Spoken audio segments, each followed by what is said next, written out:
गजर कीर्तनाचा. दयावंत जे अंतरी येथे उपकारासाठी आले घर जा वैकुंठे. लटिके वचन नाही देही उदासीन येथे उपकारासाठी आले घर जा वैकुंठे. मधुरा वाणी ओठी तुका म्हणे वाव पोटी येथे उपकारासाठी आले घर जा वैकुंठे. विठ्ठल विठ्ठल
अरे धन्य ते संसारी दयावंत जे अंतरी येथे उपकारासाठी आले घर जा वैकुंठे.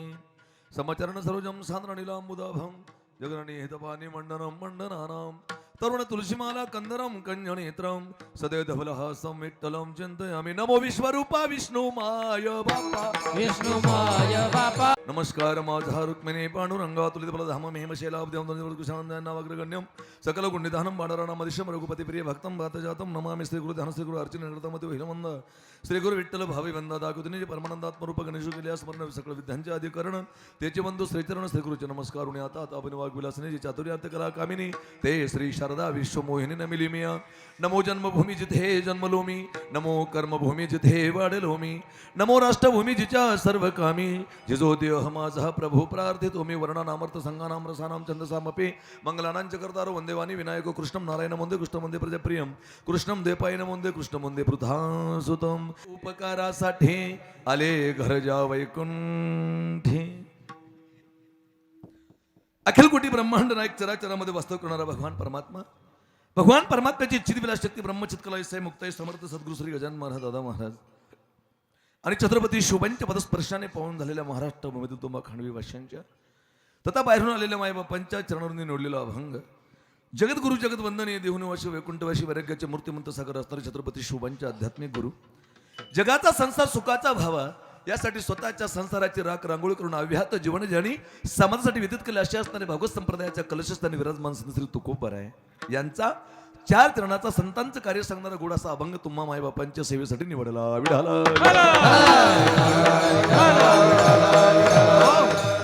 अभंगाचा अंतरंग विषय असा आहे की या भूतलावर 3 वर्ग येतात देव जीव आणि संत. जीवाला यावंच लागतं आगा कर्मी जीव राहावे ते सुखदुःखी फळावे ते भोगावया यावे देहा एका देवाला आणावं लागतं आणि याला रूपाबळे करुणे खळे हरिदाशी आणि संत या भूतलावर येतच. आम्ही वैकुंठवासी आलो याच कारणासी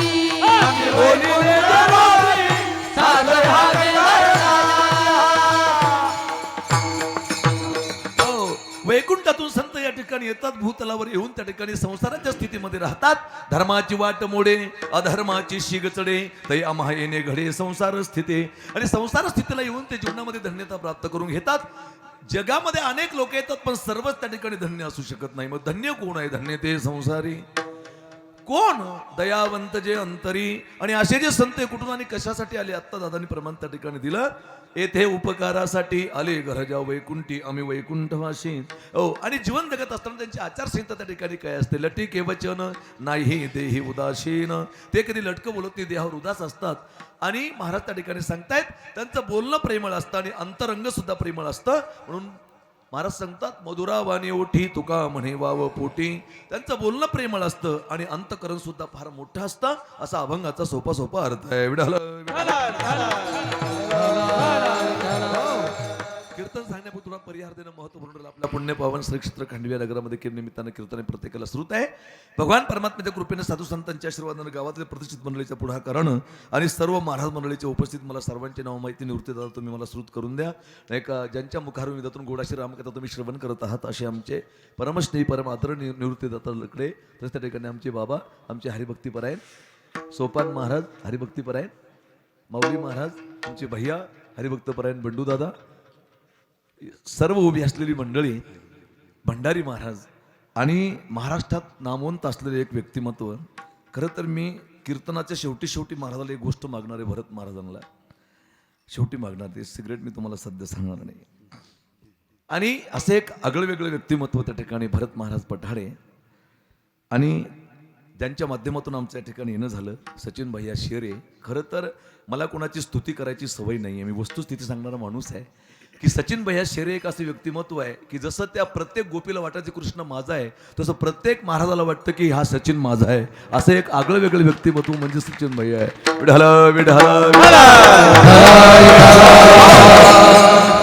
साऊंड सिस्टम एकदम खास आहे. थोडा गेन द्या मला. आणि असं सर्व अलौकिक वातावरण या ठिकाणी आहे. आणि आजची सेवा माझ्या वाट्याला आली.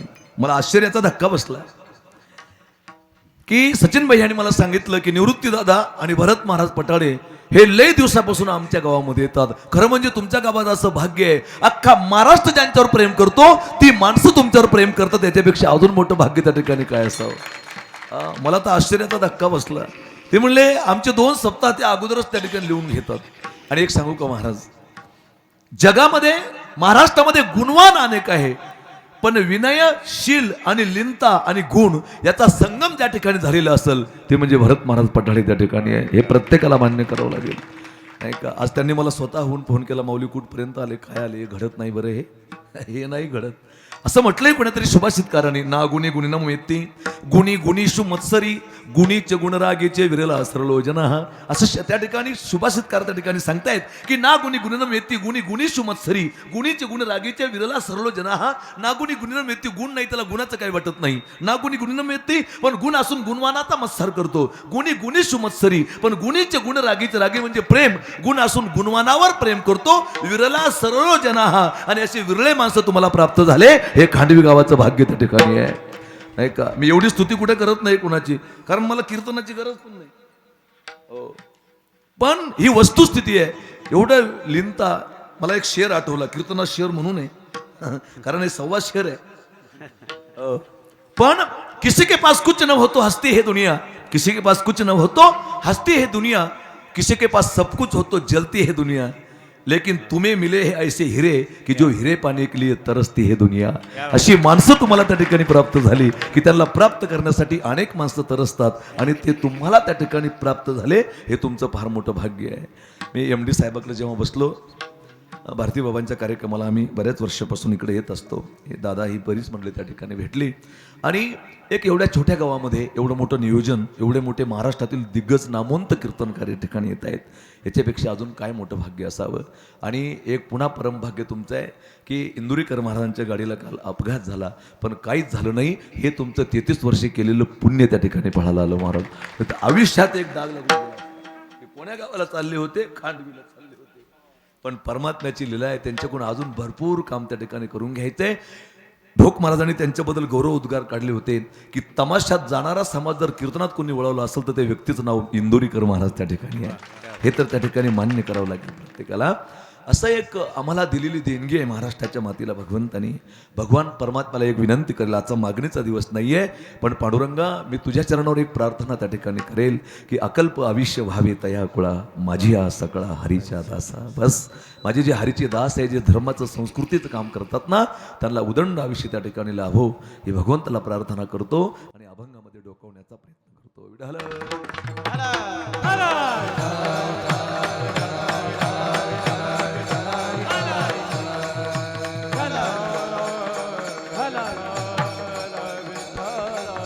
पुंडलिक वरदा. अभंग जगद्गुरु तुकोबरायचा आहे आणि अभंगामध्ये संतांच्या अवतार कार्याचं वर्णन महाराजांनी या ठिकाणी केलेलं आहे. या भूतलावर जर संत जन्माला आले नसते, आग लगी आकाश को झर झर गिरे अंगार, संतन होते जग में तो जल जाता संसार कबीरा, जल जाता संसार. आग लगी आकाश को झरझर गिरे अंगार, संतन होते जग में तो जल जाता संसार, संतन होते जग में तो जल जाता. हो, या संस्कृतीला जतन जर कोणी केलं असेल तर ते संतांनी त्या ठिकाणी केलेलं लक्षात घ्या. असं अलौकिक कार्य त्या ठिकाणी संतांचं आहे. आणि एक विशेष त्या ठिकाणी आहे की महाराष्ट्र त्या ठिकाणी भाग्यवान आहे. पंडित जवाहरलाल नेहरू यांनी डिस्कवरी ऑफ इंडिया नावाचं पुस्तक लिहिलं आणि त्या डिस्कवरी ऑफ इंडिया नावाच्या पुस्तकात त्याने एक वाक्य लिहिलं की जगामध्ये जेवढे संत झाले नाही तेवढे संत एका भारतात झाले, जेवढे संत भारतात झाले नाही तेवढे संत एका महाराष्ट्रामध्ये झाले, आणि जेवढे संत महाराष्ट्रात झाले नाही तेवढे संत एका मराठवाड्यामध्ये झाले. आमचं परम भाग्य त्या ठिकाणी आहे. असे अलौकिक देणगी त्या ठिकाणी आम्हाला भगवंताने दिली, हे आमचं परम भाग्य आहे. विढाल संतांना या भूतलावर येण्याचं काही कारण नाही. जया ज्ञानी या पुरुषा जे कृत्य करू सरले देखा, ऐसा अनाथाचा सखा बोलिला तो. साधू संतांना या भूतलावर येण्याचं काही कारण नाहीये, परंतु त्या ठिकाणी येतात कशासाठी तर त्या ठिकाणी धर्माचं कार्य करण्यासाठी संत या ठिकाणी येतात. धर्माची वाट मोडे अधर्माची शीग चढे असं जेव्हा त्या ठिकाणी घडतं तेव्हा संत या ठिकाणी येतात आणि येतात आणि आपल्यासारखे राहतात. ते वर्तत दिसती देही परिते देहिना माझे ठाई, मी तयाचे हृदयी समग्र असे. भगवान परमात्मा सांगतात की ते जरी जगतामध्ये वर्तताना दिसत असले तरी माझा वास त्यांच्यामध्ये त्या ठिकाणी असतो. ती माझीच रूपणी किंवा ते चालते ज्ञानाचे बिंब असं त्या ठिकाणी म्हटलेलं आहे. असं संतांचं अलौकिक कार्य आहे आणि ते संसार स्थितीमध्ये येतात आणि जीवनामध्ये धन्यता प्राप्त करून घेतात.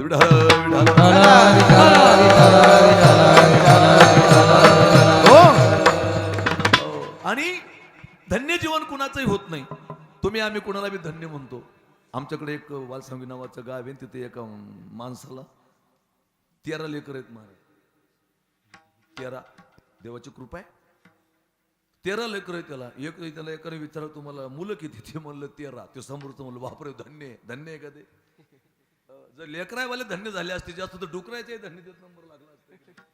कोणीही धन्य होऊ शकत नाहीये. धन्य होण्यासाठी अलौकिकता लागत असते. विढाला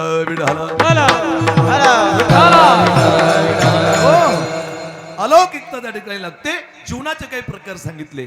एक धिक जीवन आहे, एक निंद्य जीवन आहे, एक स्तुत्य जीवन आहे आणि एक धन्य जीवन आहे. जी माणसं कशातच काही भाग घेत नाही त्यांचं जीवन धिक आहे. धिक जीवन आहे काही काही लोकांचं की जन्माला येऊन त्यांचा काहीच फायदा नाही. काही काही माणसं लय मोठेपणा सांगतात काही काही लोकांचा. महाराज हा आमच्या गावाचा माणूस म्हणजे माणूस आहे. कोणाच्या आदत नाही, कोणाच्या मदत नाही, कोणाच्या घेण्यात नाही, कोणाच्या देण्यात नाही, कोणाच्या वारशात नाही, कोणाच्या तेरशात नाही, कोणाच्या सुखात नाही, कोणाच्या दुःखात नाही, कोणाच्या घरी चहा पित नाही, आपल्या घरी पाजत नाही, कार्यक्रमात येत नाही, 1 रुपया बी देत नाही. या अशा लोकांचं जीवन आहे ना, हे धिक जीवन आहे. साबरी वाढीनल्या सरळा वरी देठुना हात पोकळा का असताना झाले गळा शेळीचे जैसे. जी माणसं चांगल्या कार्यामध्ये भाग घेतात त्यांचं शिवावर नाव निघत असतं. आता आम्हाला परतूरमध्ये एक माणूस भेटला. ते म्हणले ते सचिन भैयाच्या गावाला तुम्ही चालले का? चांगलं पोरगं म्हणले ते. त्याचं कारण आहे चांगलं कशा, ज्याच्याकडे श्रीमंती जास्त आहे त्याला कोणी चांगलं म्हणत नाही, पण जो संस्कृतीच्या कामात भाग घेतो त्याचं नक्कीच नाव निघल्याशिवाय राहत नाही. त्याच्यासाठी पुढाकार घेतला पाहिजे. आणि जे इकडे येतच नाही त्यांचं जीवन धिक आहे. कुणीतरी असं म्हटलेलं आहे, नर नाही वो जंतु है जिसे धर्म का भान नहीं. नर नहीं वह जंतु है जिसे धर्म का भान नहीं. मुर्दा है वो आदमी जिस आदमी के पास संस्कृती और समाज का सन्मान नाही, अशी माणसं काही कामाचे राहत नाही त्या ठिकाणी. काही कामाचे ते माणसं, त्यांचं जीवन धिग आहे. धिग जीवनाचे लक्षण तुकोबराने अजून काही सांगितले. हरे दिग्गजिने ज्याचे बाईले आधीन, दिग्गजिने ज्याचे बाईले आधीन. अरे या लोकांचं जीवन धिग आहे. दिग्गजिने ज्याचे थोडा गेंद आहे, लोभावरी पाहिले अधीन, परलोकी मान नाही दोन्ही. दिग्गजिने ज्याचे लोभावरी मन, जो बायकोतच ऐकू नये त्याचं जीवन ठीक आहे. याचा अर्थ असा नाही की ऐकू नये म्हणून, ऐकायला पाहिजे, पण कधी कधी विडाला विडाला. या लोकांचं जीवन ठीक आहे, ठीक. अजून एक जीवन आहे निंदे जीवन, की त्यांना कोणी चांगलं म्हणत नाही. ज्या माणसांनी गावामध्ये आगा लावल्या, आगा इकडे आहे का नाही, त्यांना कोणी चांगलं म्हणत नाही. लगाना हो तो बाग लगाओ, आग लगाना मत सीखो, जलाना हो तो दीप जलाओ, किसी का दिल जलाना मत सीखो, बिछाना हो तो फूल बिछाओ, काटे बिछाना मत सीखो, पीना हो तो दारू पियो. असं का दादा? पीना हो तो. या गावात तो कोणी पित नसल. किती वर्ष झाले सप्ताल? पुरं गाव निर्व्यसनी असेल. खरंय हा सचिन भाई आरबळले ते आता. एक सांगू का,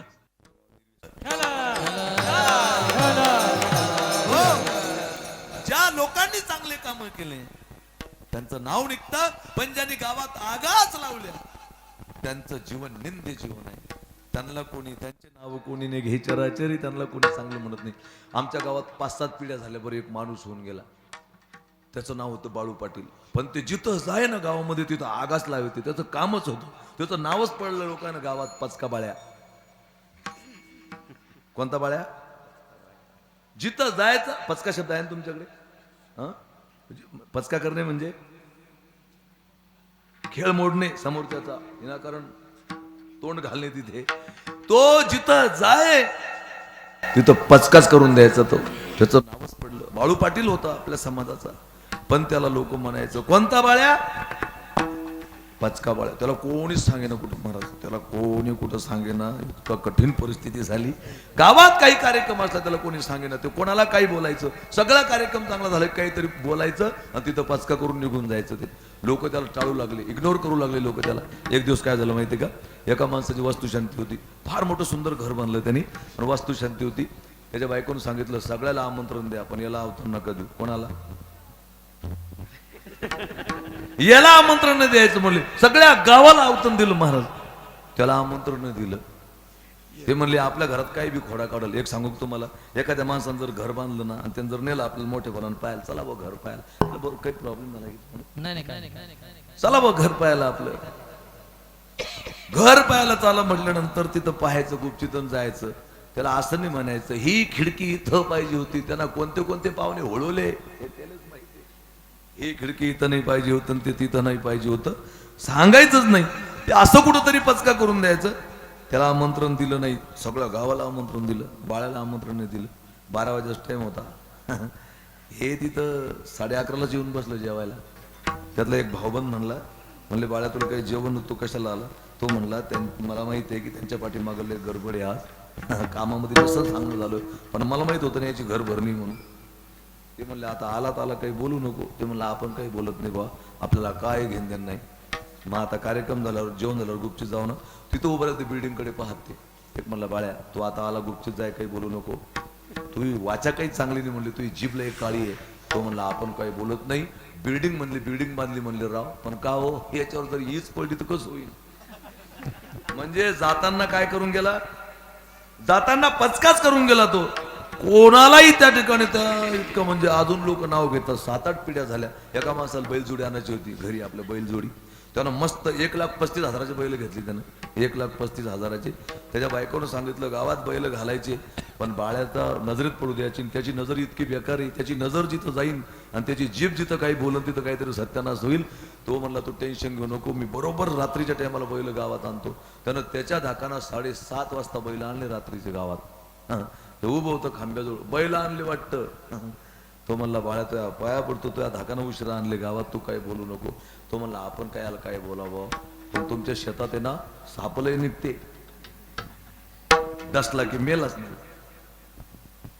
इतका खतरनाक माणूस, कुठंही जायचं काय बोलायचं, त्याचे लय किस्से आहे. आता आपलं जर बाळ्या सांगत गेलो तर कीर्तनाचा बी पचका होऊ शकतो आपला, सांगता येत नाही. विडाला विडाला गहू पेरत होतो भरत महाराज, गहू. त्याच्या बायकोनं सांगितलं आपल्याकडे पाणी जमते मे, गहू पेरायचं आपल्याला, आणि पाणी आपल्याकडे जमते मे. म्हटले मग, म्हटले 1 एकर भर गहू पेरू आपण, आपल्या गावात कोणाकडेच पाणी नाही, आपल्या इतकं तेवढं लेकरा बाळाला खायला भेटल. त्याने नियोजन केलं ते गहू पेरायचं. तिची बायको म्हणली आपलं गहू पेरायला जायचं, पण बाळ्याच नजरेने पडायचं. याच्या नजरी पडलं की आवरेज येणार नाही आपल्याला, इतका काळ्यात नजरेचा आहे म्हणल्या, आणि इतकी बेकार जीव आहे त्याची. त्याच्या धाकानं दोघं नवरा बायको रात्रभर जागले, रात्रभर. किंवा सकाळी लवकर जाऊ, सकाळी सगळे बियाणं सर्व भरून ठेवलं. आणि सकाळी 5:30 वाजता दोघं नवरा बायकोनं गाडी बैल झुपले आणि 5:30 वाजता निघले शेतात. कोणा धाका निघले ते सकाळी बाळ्याच्या, गावाच्या बाहेर जात नाही तर बाळ्याच्या हातात डब आणि निंबाच्या गाडीने दात घासू लागला. इतक्या सकाळी पेरायला ते माणूस जसा गाडीच्या खाली उतरला, तो म्हणलं जे व्हायचं तेच झालं, रात्रभर जागून काही फायदा झाला नाही. त्याच्या जवळ गेलं तर मग तो पाया पडतो, म्हणले बाळ्या काही बोलू नको रे, एवढंच आमच्याकडे एवढंच आहे, तेवढंच निदान पोटाला लेकराला होईल, तुझी जीभ काही चांगली नाही, फक्त काही बोलू नको म्हणले. म्हणले तुम्ही गहू पेरायला चालले ना, अरे म्हणले गहू पेरायला चाललो, तू बोलू नको म्हणले, तू शांत बैस, गप बैस, मी तुला 2 पोते गहू देईन. कशाचे? गप बसाचे. बऱ्याच लोकांना गप बसाच पैसे द्यावं लागते की बापा एवढे घे आणि बोलू नको, तुझ्या पाया पडतो म्हणले, तुला मी 2 पोते गहू देईन, पण तू बोलू नको जास्त काही. तो म्हणला दादा तुमचा स्वभाव मला माहीत नाही का, मी कशाला काही बोलू, तुम्ही 2 पोते नाही म्हणले दादा, तुम्ही मला 4 पोते गहू देसाल, इतके प्रेमळ माणसं आहे तुम्ही. पण झाले तवा ना, म्हणजे शेवटी त्यानं कार्यक्रमच लावून गेला त्याचा. अजून त्याचं कोणी नाव घेत नाही. हे निंद्य जीवन आहे. विठाल विठाल पुंडरीक वरदा पंढरीनाथ भगवान, हे निंद्य जीवन आहे. अजून एक स्तुत्य जीवन आहे. ज्यांनी जीवनामध्ये चांगले काम केले तयाचा हरेख वाटे देवा, तयाचा हरेख वाटे देवा, वाटे देवा. आपली अहिता जो असे जागत, कुळी कन्या पुत्र होती जे साथी ग, कुळी कन्या पुत्र होती जे, कुळी कन्या पुत्र होती जे साथी ग, कुळी कन्या पुत्र होती जे तयाचा हरिक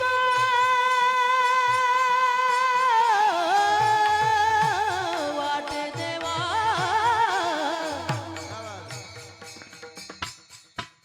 कुळी कन्या पुत्र होती जे साथी ग, कुळी कन्या पुत्र होती जे साथी, कुळी कन्या पुत्र होती जे साथी ग, कुळी कन्या पुत्र होती जे,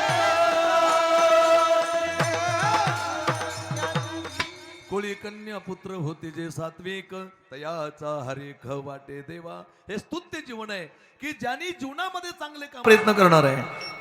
अरे परिस्थिती त्या ठिकाणी अशी आहे की स्तुत्य जीवन असावं माणसाचं की दुश्मनानं सुद्धा त्या ठिकाणी नाव घ्यावं. रामेश्वर भट्ट वाघोलीकर जगद्गुरु तुकोबरायाचे कट्टर विरोधक, पण विरोधक बी असा महाराज की फार मोठं अलौकिक व्यक्तिमत्व होतं. बरेच लोक कीर्तनकार लोक सांगतात की रामेश्वर भट्ट तुकोबरायाविषयी लय जळत होते, पण रामेश्वर भट्टांचा अधिकार काय सांगावं तुम्हाला. अरे ऋग्वेदादी तिन्ही प्रतिष्ठी जती वाघभुवनी केली जैशी वदनी ब्रह्मशाळा कर्मकांड तरी जाणे मुखोद्गत पुराणे ज्योतिषी तो म्हणे तैशेची होय. एवढा अधिकार होता रामेश्वर भट्ट वाघोलीकरांचा. आणि तुकोबरायांनी गाथा लिहिला. ऐका ना, जगद्गुरु तुकोबरायांनी गोड असा गाथा त्या ठिकाणी लिहिला आणि तुकोबरायाची वाहवा होऊ लागली. वेदाचा तो अर्थ अमासीच ठावा एरा निवाहवा भारमाता, हे तुकोबरायाचे उद्गार आहेत. तेवढ्यामध्ये रामेश्वर भट्ट वाघोलीकरांना चुगली लावून दिली कोणीतरी की तो तुका चक्क वेदातला अर्थ त्या गाथ्यामध्ये त्या ठिकाणी. महाराज तुकोबरायाचा गाथा म्हणजे 5वा वेद आहे. आज कोणाची जयंती आहे? डॉक्टर बाबासाहेब आंबेडकरांची जयंती. ऐका ना, थोडा विषय त्या ठिकाणी तुमच्या पुढे मांडण्याचा मी प्रयत्न करणार आहे. जगद्गुरु तुकोबरायांनी गाथा लिहिला, अलौकिक गाथा तुकोबरायाचा त्या ठिकाणी लिहिला. आणि जगाच्या पाठीवर एक अलौकिक विद्वत प्रचुर व्यक्तिमत्व त्या ठिकाणी कोण होतं तर डॉक्टर बाबासाहेब आंबेडकर. तुम न होते तो हम न होते होता नाही नजारा. मला माहिती आहे तुमच्या गावात बौद्ध समाज नाहीये, तरी सुद्धा मी विषय मांडण्याचा प्रयत्न करणार आहे की जगद्गुरु तुकोबरायांनी कोणाकोणाच्या मनावर छाप मारली हे आमच्या संतांचा अलौकिक त्या ठिकाणी कार्य आहे. हे मला तुम्हाला त्या ठिकाणी सांगायचंय की डॉक्टर बाबासाहेब आंबेडकर एक अलौकिक व्यक्तिमत्व आहे, ज्ञानसूर्य आहे. पण डॉक्टर बाबासाहेब आंबेडकरांनी जगद्गुरु तुकोबरायाचा गाथाला ऍक्सेप्ट केलं. प्रसंग असा आहे की माझ्या तुकोबरायाची कृती तुम्हाला काय सांगावी. रामेश्वर भट्टाची जेव्हा प्रचिती आली तेव्हाचे उद्गार त्या ठिकाणी मी तुम्हाला नंतर सांगेल. तुकोबरायांनी तो गाथा लिहिला आणि डॉक्टर बाबासाहेब आंबेडकरांनी बौद्ध धर्म स्वीकारला. आम्ही भाग्यवान आहे की डॉक्टर बाबासाहेब आंबेडकरांनी तथागत बौद्ध धर्म स्वीकारला. कदाचित डॉक्टर बाबासाहेब आंबेडकरांनी जर ख्रिश्चन धर्म स्वीकारला असता तर आज आम्ही कीर्तन सुद्धा करू शकलो नसतो. ही देवाची कृपा म्हणावं लागेल महाराष्ट्राच्या आणि भारताच्या मातीवर. हो, कारण तथागत भगवान बुद्धाचा जो धर्म आहे ना तो शांतीचा धर्म आहे. युद्धाची नाही तर बुद्धाची गरज, बुद्धाच्या विचाराची गरज, ज्ञानोबराय तुकोबरायाच्या विचाराची गरज या देशाला त्या ठिकाणी आहे. आणि जगद्गुरु तुकोबरायांनी गाथा लिहिला, अलौकिक गाथा त्या ठिकाणी आहे. आणि डॉक्टर बाबासाहेब आंबेडकरांनी बौद्ध धर्म स्वीकारला आणि त्या बौद्ध धर्माच्या 22 प्रतिज्ञा आहे. ऐका ना, बौद्ध धर्माच्या 22 प्रतिज्ञा आहे आणि त्या 22 प्रतिज्ञामध्ये एक प्रतिज्ञा अशी आहे की मी कुठल्याही हिंदू धर्माच्या देव देवतेला साधू संताला मानणार नाही, अशी प्रतिज्ञा त्याच्यामध्ये एक आहे.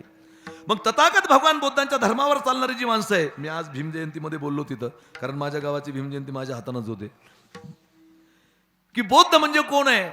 बौद्धाला या गोष्टी त्या ठिकाणी कोणी इथं असेल ना तर मला नंतर भेटा वाटल्यास या गोष्टी त्या ठिकाणी तथागत भगवान बुद्धाचं पंचशील आहे. नमो तस्स भगवतो रहतो सम्मसम बुद्धस्स बुद्धं शरणं गच्छामि धम्मं शरणं गच्छामि संघं शरणं गच्छामि द्वितीयंपि बुद्धं शरणं गच्छामि द्वितीयंपि धम्मं शरणं गच्छामि द्वितीयंपि संघं शरणं गच्छामि तृतीयंपि बुद्धं शरणं गच्छामि तृतीयंपि धम्मं शरणं गच्छामि तृतीयंपि संघं शरणं गच्छामि पानाति पाता वेरमणि शिक्षापदं समादियामि आदिन्नदाना वेरमणि शिक्षापदं समादियामि कामेषु मिच्छाचारा वेरमणि शिक्षापदं समादियामि सुरामेरय मध्ये पमाद ठाणा वेरमणी शिक्कापदम समाधियामी कामेशो मिच्छाचारा वेरमणी शिक्कापदम समाधियामी. हा बौद्ध धर्म आहे, याला पंचशील म्हणतात. आणि या पंचशीलाचं तत्वज्ञान त्या ठिकाणी मी तुमच्या पुढे 2 मिनिटात मांडेल. आणि जे पंचशील त्या ठिकाणी तथागतांनी आम्हाला दिलं तेच विचार आम्हाला ज्ञानोबा तुकोबांनी दिले. ऐका ना, हे सगळं एक आहे, पण परिस्थिती अशी होऊ लागली, बरीच लोक माजुऱ्यावानी करू लागले, नाही का. आणि जे माजतं ना ते भस्मत असतं एक दिवस. कुठल्या धर्मावर काय कोणी काय त्या ठिकाणी टीका करावी, कोणाला काय बोलावं याचं सुद्धा ज्ञान त्या ठिकाणी असावं. एक सांगू का तुम्हाला, हे जे आहेत ना सगळे प्रेषित यांचा एक विचार आहे, पण कंडिशन अशी झाली सध्या महाराष्ट्रामध्ये भारतामध्ये जिकडं तिकडं जाळपोळ होऊ लागली, तिकडं तिकडं जातीवादाचे डंके वाजू लागले. त्याच्या पाठीमागचं कारण आहे सकाळी सकाळी लोक जे कॉलनीतले लोक असतात ना ते मॉर्निंग वॉकला जातात सकाळी, आणि मॉर्निंग वॉकला जात असताना त्यांचे कुत्रे पण सोबत नेतात ती माणसं. आणि मग हे कुत्रे थोडे पाय मोकळा व्हावा म्हणून ते कुत्र्याला मोकळे सोडतात आणि तिथे गप्पा मारत बसतात. पण या कुत्र्याला माहीत राहत नाही आपले मालक एका ठिकाणी गप्पा मारतात, आपण वाद करायला नाही पाहिजे, म्हणून हे कळणं त्यांना त्या ठिकाणी फार मोठं गरजेचं आहे. कंडिशन आज तशीच झालेली आहे समाजामध्ये. हे जे मोठ्या विचाराचे लोक आहेत ना यांच्या विचारामध्ये दम आहे फार मोठा.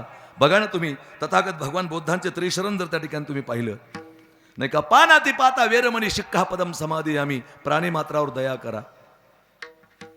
कारण सर्वांमध्ये एक तत्व आहे, हे आम्हाला गीतेनं आधीच सांगितलं नाही का, की समशत्रोचे मित्रेचे तथा मान अपमान शीतोष्ण सुख दुःखेषु संमत संग विवर्जित हा तुल्य निंदा स्तुती मोरणी संतुष्ट येणे केनजित अनेकेतर स्थिरमती भक्तिमान्य प्रिय नरा. हा हे सर्व आम्हाला त्या ठिकाणी सांगितलं. पानाती पाता वेरमणी शिक्कापदम समाधी आम्ही, आधी दान करा. मुसावादा वेरमणी शिक्कापदम समाधी आम्ही या थोबड्यानं विनाकारण वायबार काही बोलू नका. ज्ञानोबांनी तेच सांगितलं आम्हाला. तैसे साचा आणि मवाळ मितले आणि रसाळ शब्द जैसे कल्लोळ अमृताचे.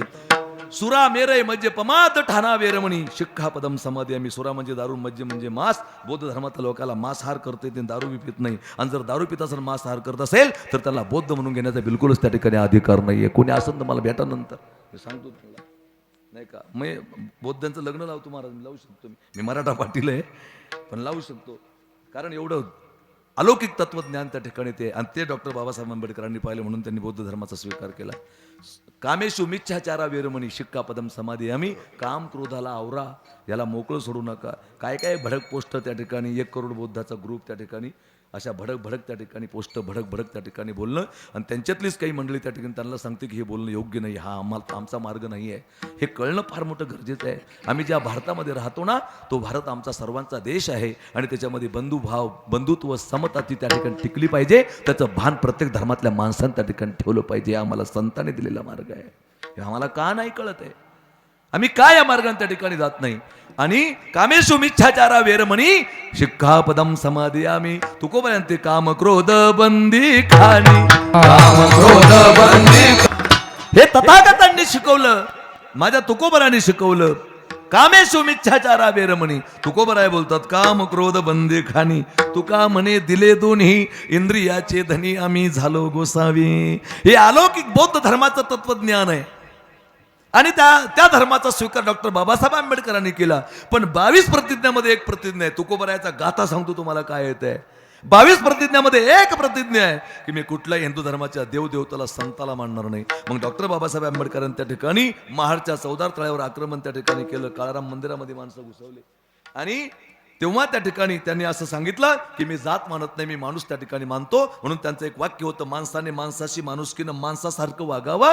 आणि डॉक्टर बाबासाहेब आंबेडकरांना असं वाटलं होतं की त्याचं ते जे आहे हे मी त्या ठिकाणी काढलं. पण डॉक्टर बाबासाहेब आंबेडकरांच्या हातात तुकोबरायाचा गाथा पडला. ऐका ना, हे तत्वज्ञान आहे महाराज आमच्या संतांचं. तुकोबरायाचा गाथा पडला डॉक्टर बाबासाहेब आंबेडकरांच्या हातामध्ये. तेवढ्यात ते गाथा चालता चालता त्यांच्या समोर एक अभंग आला आणि त्यांच्या डोळ्यात पाणी आलं.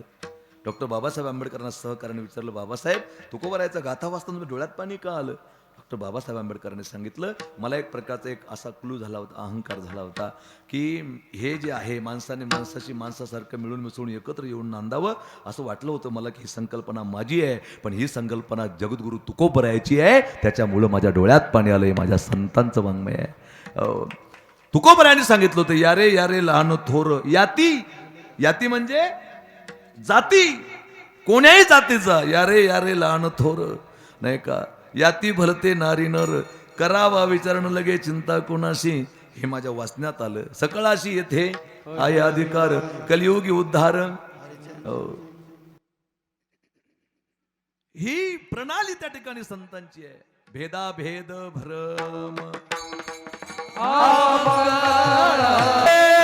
विष्णुमय जग वैष्णवाचा धर्म. विष्णुमय जग वैष्णवाचा धर्म. विष्णुमय जग वैष्णवाचा धर्म. विष्णुमय जग वैष्णवाचा धर्म. भेदा भेद भ्रम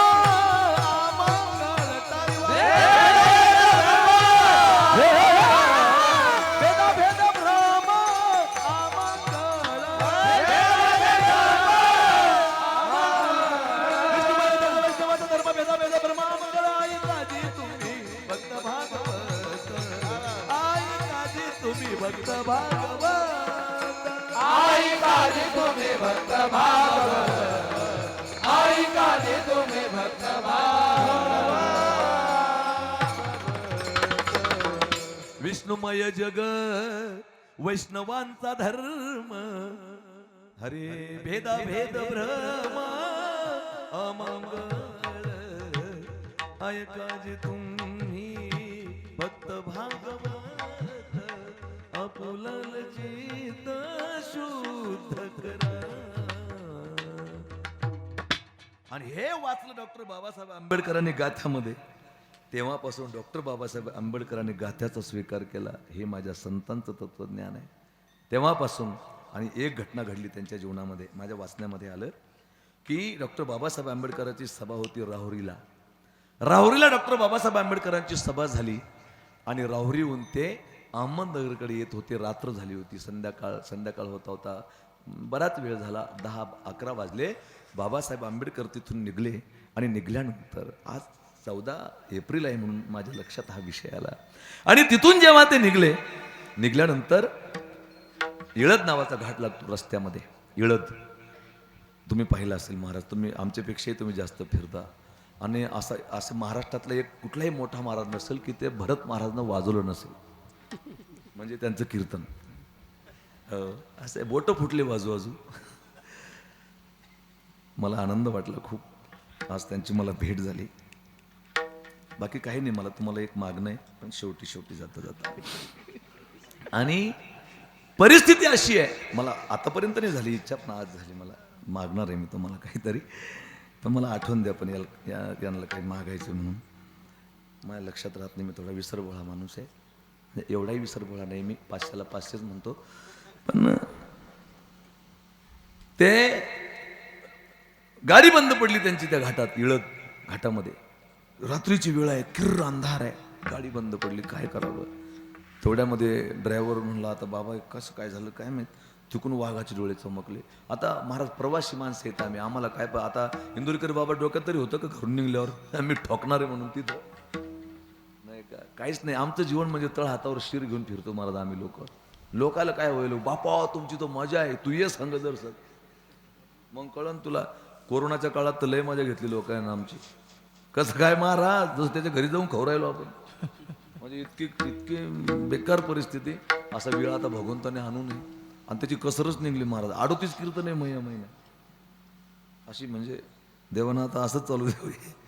फार अवघड परिस्थिती आहे, फार कठीण भोगलं सर्वांनी कोरोनाच्या काळामध्ये. चांगली माणसं आपल्याला सोडून गेली, फार अवघड झाली परिस्थिती. तर मग त्या घाटामध्ये ते ड्रायव्हर जे होते त्यांनी सांगितलं, बाबासाहेब या जंगलात वाघ आहे. तिकडून वाघाचे डोळे चमकले. म्हणजे आडनावाचा नाही, खरोखरचा वाघ. म्हणले बाबासाहेब वाघ आहे या जंगलामध्ये. आता समजा तुम्हाला जर जंगलात वाघ भेटला तर वाघ तुम्हाला असं म्हणेल का, वेलकम माय डिअर फ्रेंड, थोडं गप्पा मारू आपण. वाघ असं म्हणेन का तुम्हाला? वाघ तर वाघ असतो तो एकच श्लोक म्हणणं आपण भेटल्यावर, वदनी कवळ घेता. याच्याशिवाय काय म्हणेन महाराज तो, सांगा ना मला. म्हणले बाबासाहेब वाघ आहे इथं, आपलं काही खरं नाही. त्याला त्यावेळेच्या ओपन गाड्या होत्या, अशा काही भारी गाड्या नव्हत्या नेत्याच्या तेव्हा. आता तर भारी गाड्या आहे नेत्याला, नाही का. अशी चोटपट लागली महाराज लोकांची, नेते लोकांची गाड्या घ्यायची, नाही का. ही देवाची कृपा आहे सर्वांवर, आमच्या लोकांवर. आणि परिस्थिती अशी आहे की तिकडनं वाघ आला. बाबासाहेब म्हणले टेन्शन घेऊ नको, ती डिक्की खोल. आता ड्रायव्हरला वाटलं डिक्कीमध्ये पिस्तूल असेल. ड्रायव्हर म्हणले बाबा पिस्तूल तर मला, डिक्की खोल तू. डिक्की खोलली गाडीची, तर तुकोबारायचा गाथा होता. ते ड्रायव्हर म्हणलं बाबा ह्याच्यात गाथा आहे, तिकडं वाघ आहे, इथं गाथा काय करेन, इथं पिस्तूल असावं लागेल. डॉक्टर बाबासाहेब आंबेडकर म्हणले, आत्तापर्यंत तुकोबारायचा गाथा मी अभ्यासासाठी वाचला, पण तो गाथा मला आज अनुभवायचा आहे. कारण तुकोबारायच्या गाथ्यात दिलेला आहे, चित्त शुद्ध तरी शत्रू मित्र होती, व्याघ्रहीन खाती सर्पतया, विषते अमृत आघात ते हित, अकर्तव्य नित होतील शीतळ अग्निज्वाळा. मला आज अनुभवायचं आहे. आणि डॉक्टर बाबासाहेब आंबेडकर आणि तो ड्रायव्हर ते गाथा घेऊन बसले. म्हणले शांतबाई डोळे बंद करून जे व्हायचं ते होईल. योगायोग म्हणा, चमत्कार म्हणा, काही म्हणा. सकाळ केव्हा झाली आणि वातावरण केव्हा निवळलं काहीच कळालं नाही. हे माझ्या जगद्गुरु तुकोबारायच्या गाथ्याची किमया त्या ठिकाणी आहे. हे माझ्या संतांचं वाङ्मय आहे. आणि जेव्हा हे वाङ्मय तुकोबाराने लिहिलं तेव्हा रामेश्वर भट्ट वाघोलीकरांची तळपायाच्या मस्तकात गेली. आणि त्यांनी सांगितलंय गाथे बुडवा इंद्रायणीमध्ये. असा गोड भाव काढला महाराज संतांनी. हे गाथे इंद्रायणीमध्ये डुबवा. तेव्हा तुकोबाराने त्या ठिकाणी गाथा उचलला आणि इंद्रायणीकडे निघले. तेवढ्यात पाठीमागून आवाज दिला जिजाबाईनं, कुठं निघालात? सांगितलंय त्यांनी, इंद्रायणी डुबवायला सांगितलंय. बहुतेक सांगितलं संसार बुडवला, परमार्थ बुडवला, निघाले मी तुम्हाला जाऊ देणार नाही. आणि तुकोबारायचा गाथा त्या ठिकाणी महाराज पाण्यामध्ये डुबवला. आणि डुबवला. किती दिवस राहिला? 13 दिवस वह्या ठेवणी दावणे विश्वजना 13 दिवस. एका संतांनी फार गोड भाव काढला. इतक्या दिवस कस काय, दुसऱ्या दिवशीच तर यायला 13 दिवस तुकोबराला उपास करावा लागला आणि दुसऱ्या दिवशी तर पांडुरंगाने गाथा आणून द्यायला पाहिजे होता ना. एवढा दिवस का अंत पाहिला? अंत पाहिलाच नाही पांडुरंगाने. संतांनी फार गोड भाव काढला की इंद्रायणी माताच त्या ठिकाणी त्या रामेश्वर भट्टांच्या त्या स्वप्नामध्ये गेले आणि सांगितलं की तुकोबरायाचा गाथा बुडवायला त्या ठिकाणी सांगा, म्हणजे तो गाथा जेव्हा माझ्या हातात येईल तेव्हा मी त्याचं पारायण करेल. आणि असा भाव काढला. 13 दिवस इंद्रायणी मातेनं माझ्या तुकोबरायाच्या गाथ्याचं पारायण केलं. नंतर त्या ठिकाणी वापस आणून दिला. ही संतांची त्या ठिकाणी किमी आहे. हे संतांचं जीवन आहे. विडाला आणि जेव्हा रामेश्वर भट्टांना त्या ठिकाणी प्रचिती आली तेव्हा त्यांच्या मुखातून उद्गार निघाले, तो किता तुलने से, किता तुलने से ब्रह्म तुकासी आले, तू किता तुलने से, तू किता तुलने से ब्रह्म तुकाशी आले. किंवा धन्य तू गोवा समर्थ, धन्य तू गोवा समर्थ, धन्य तू गोवा समर्थ, धन्य तू जने केला हा पुरुषार्थ, जने गेला हा पुरुषार्थ, धन्य तुकोबा समर्थ, धन्य तुकोबा समर्थ, धन्य तुकोबा समर्थ. आणि तुकोबराने अगोदरच म्हणलं होतं, मी माझ्या जीवनात अशी क्रांती करील. धन्य मना विना इहलोकी, धन्य मना विना इहलोकी, धन्य मना विना इहलोकी लोक, धन्य मना विना इहलोकी भाग्य आम्ही तुका देखिएला, भाग्य आम्ही तुका देखिएला, भाग्य आम्ही तुका देखिएला. म्हणजे जे आपले कट्टर विरोधक आहे त्यांनी सुद्धा आपलं नाव घ्यावं. या स्तुत्य जीवन, स्तुत्य जीवन आहे. तुम्हाला माहित आहे ज्ञानोबराला जेव्हा समाधी द्यायची होती तेव्हा पांडुरंगाने स्तुती करावी. देवो म्हणती रुक्मिणी, हा एकच योगी देखील नयनी, ते ज्ञान संजीवनी जाण त्रैलोक्यासे. याला म्हणतात स्तुत्य जीवन. याच्या पुढे जाऊन सांगू तुम्हाला, छत्रपती शिवाजी महाराजांचा जगाचा निरोप घेतला. किती तारखेला छत्रपती शिवबा किती तारखेला गेले जग सोडून? छत्रपती शिवाजी महाराजांची मरणाची तारीख किती होती? ही दुर्दैव आहे महाराज महाराष्ट्राच्या मातीचं. तुम्हाला पाठ असल पण तुम्हाला माहिती इतकं लांबून आणलं आपण याच्या पुढे कसं काय बोला, त्याच्यामुळे तुम्ही कोणी बोलत नसेल. फार दुर्दैव आहे महाराज. एक सांगू का, आज गावोगावी छत्रपती शिवबाची जयंती डीजे लावून साजरी करू लागले लोक.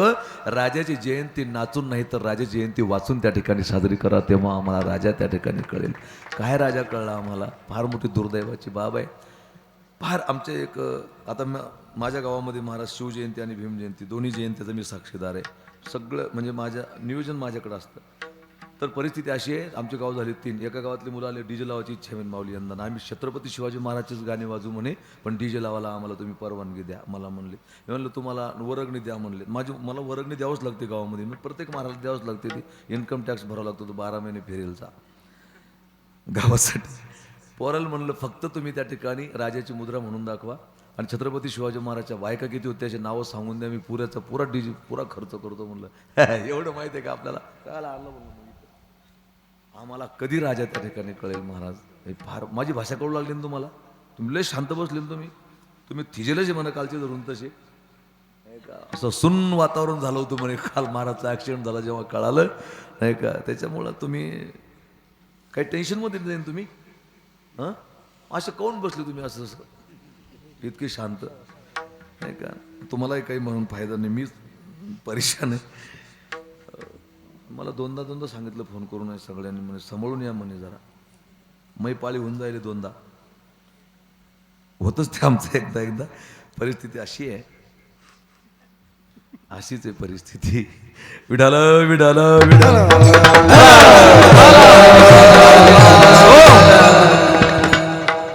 काय विषय चालला होता आपला दादा? आपला विषय काय चालला होता? शिवाजी महाराज. क्या बात आहे. असे श्रोते पाहिजे. 33 वर्षात थोडे महाराज लोक तुम्ही वाटी लावले काय? 33 वर्षात किती महाराज लोकांचं ऐकलं असेल तुम्ही नाही का? म्हणून तुम्ही चाणक्य श्रोते आहात.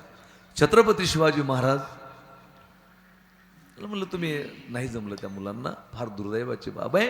3 एप्रिल 1680 या दिवशी राजानं जगाचा निरोप घेतला. आणि या दिवशी जगाचा निरोप जेव्हा राजाने घेतला तेव्हा औरंगजेबाकडे एक व्यक्ती आली. स्तुत्य जीवन सांगतो तुम्हाला. औरंगजेबाकडे एक व्यक्ती आली, जय अपना आलमगीर औरंगजेब की जय हो.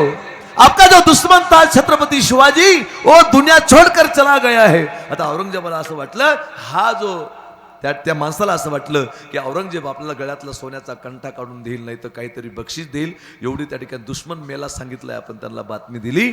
औरंगजेबाने त्याला ताबडतोब सांगितलं, दूर हो जा मेरी नजर से, मेरे सामने खडा मत रहे.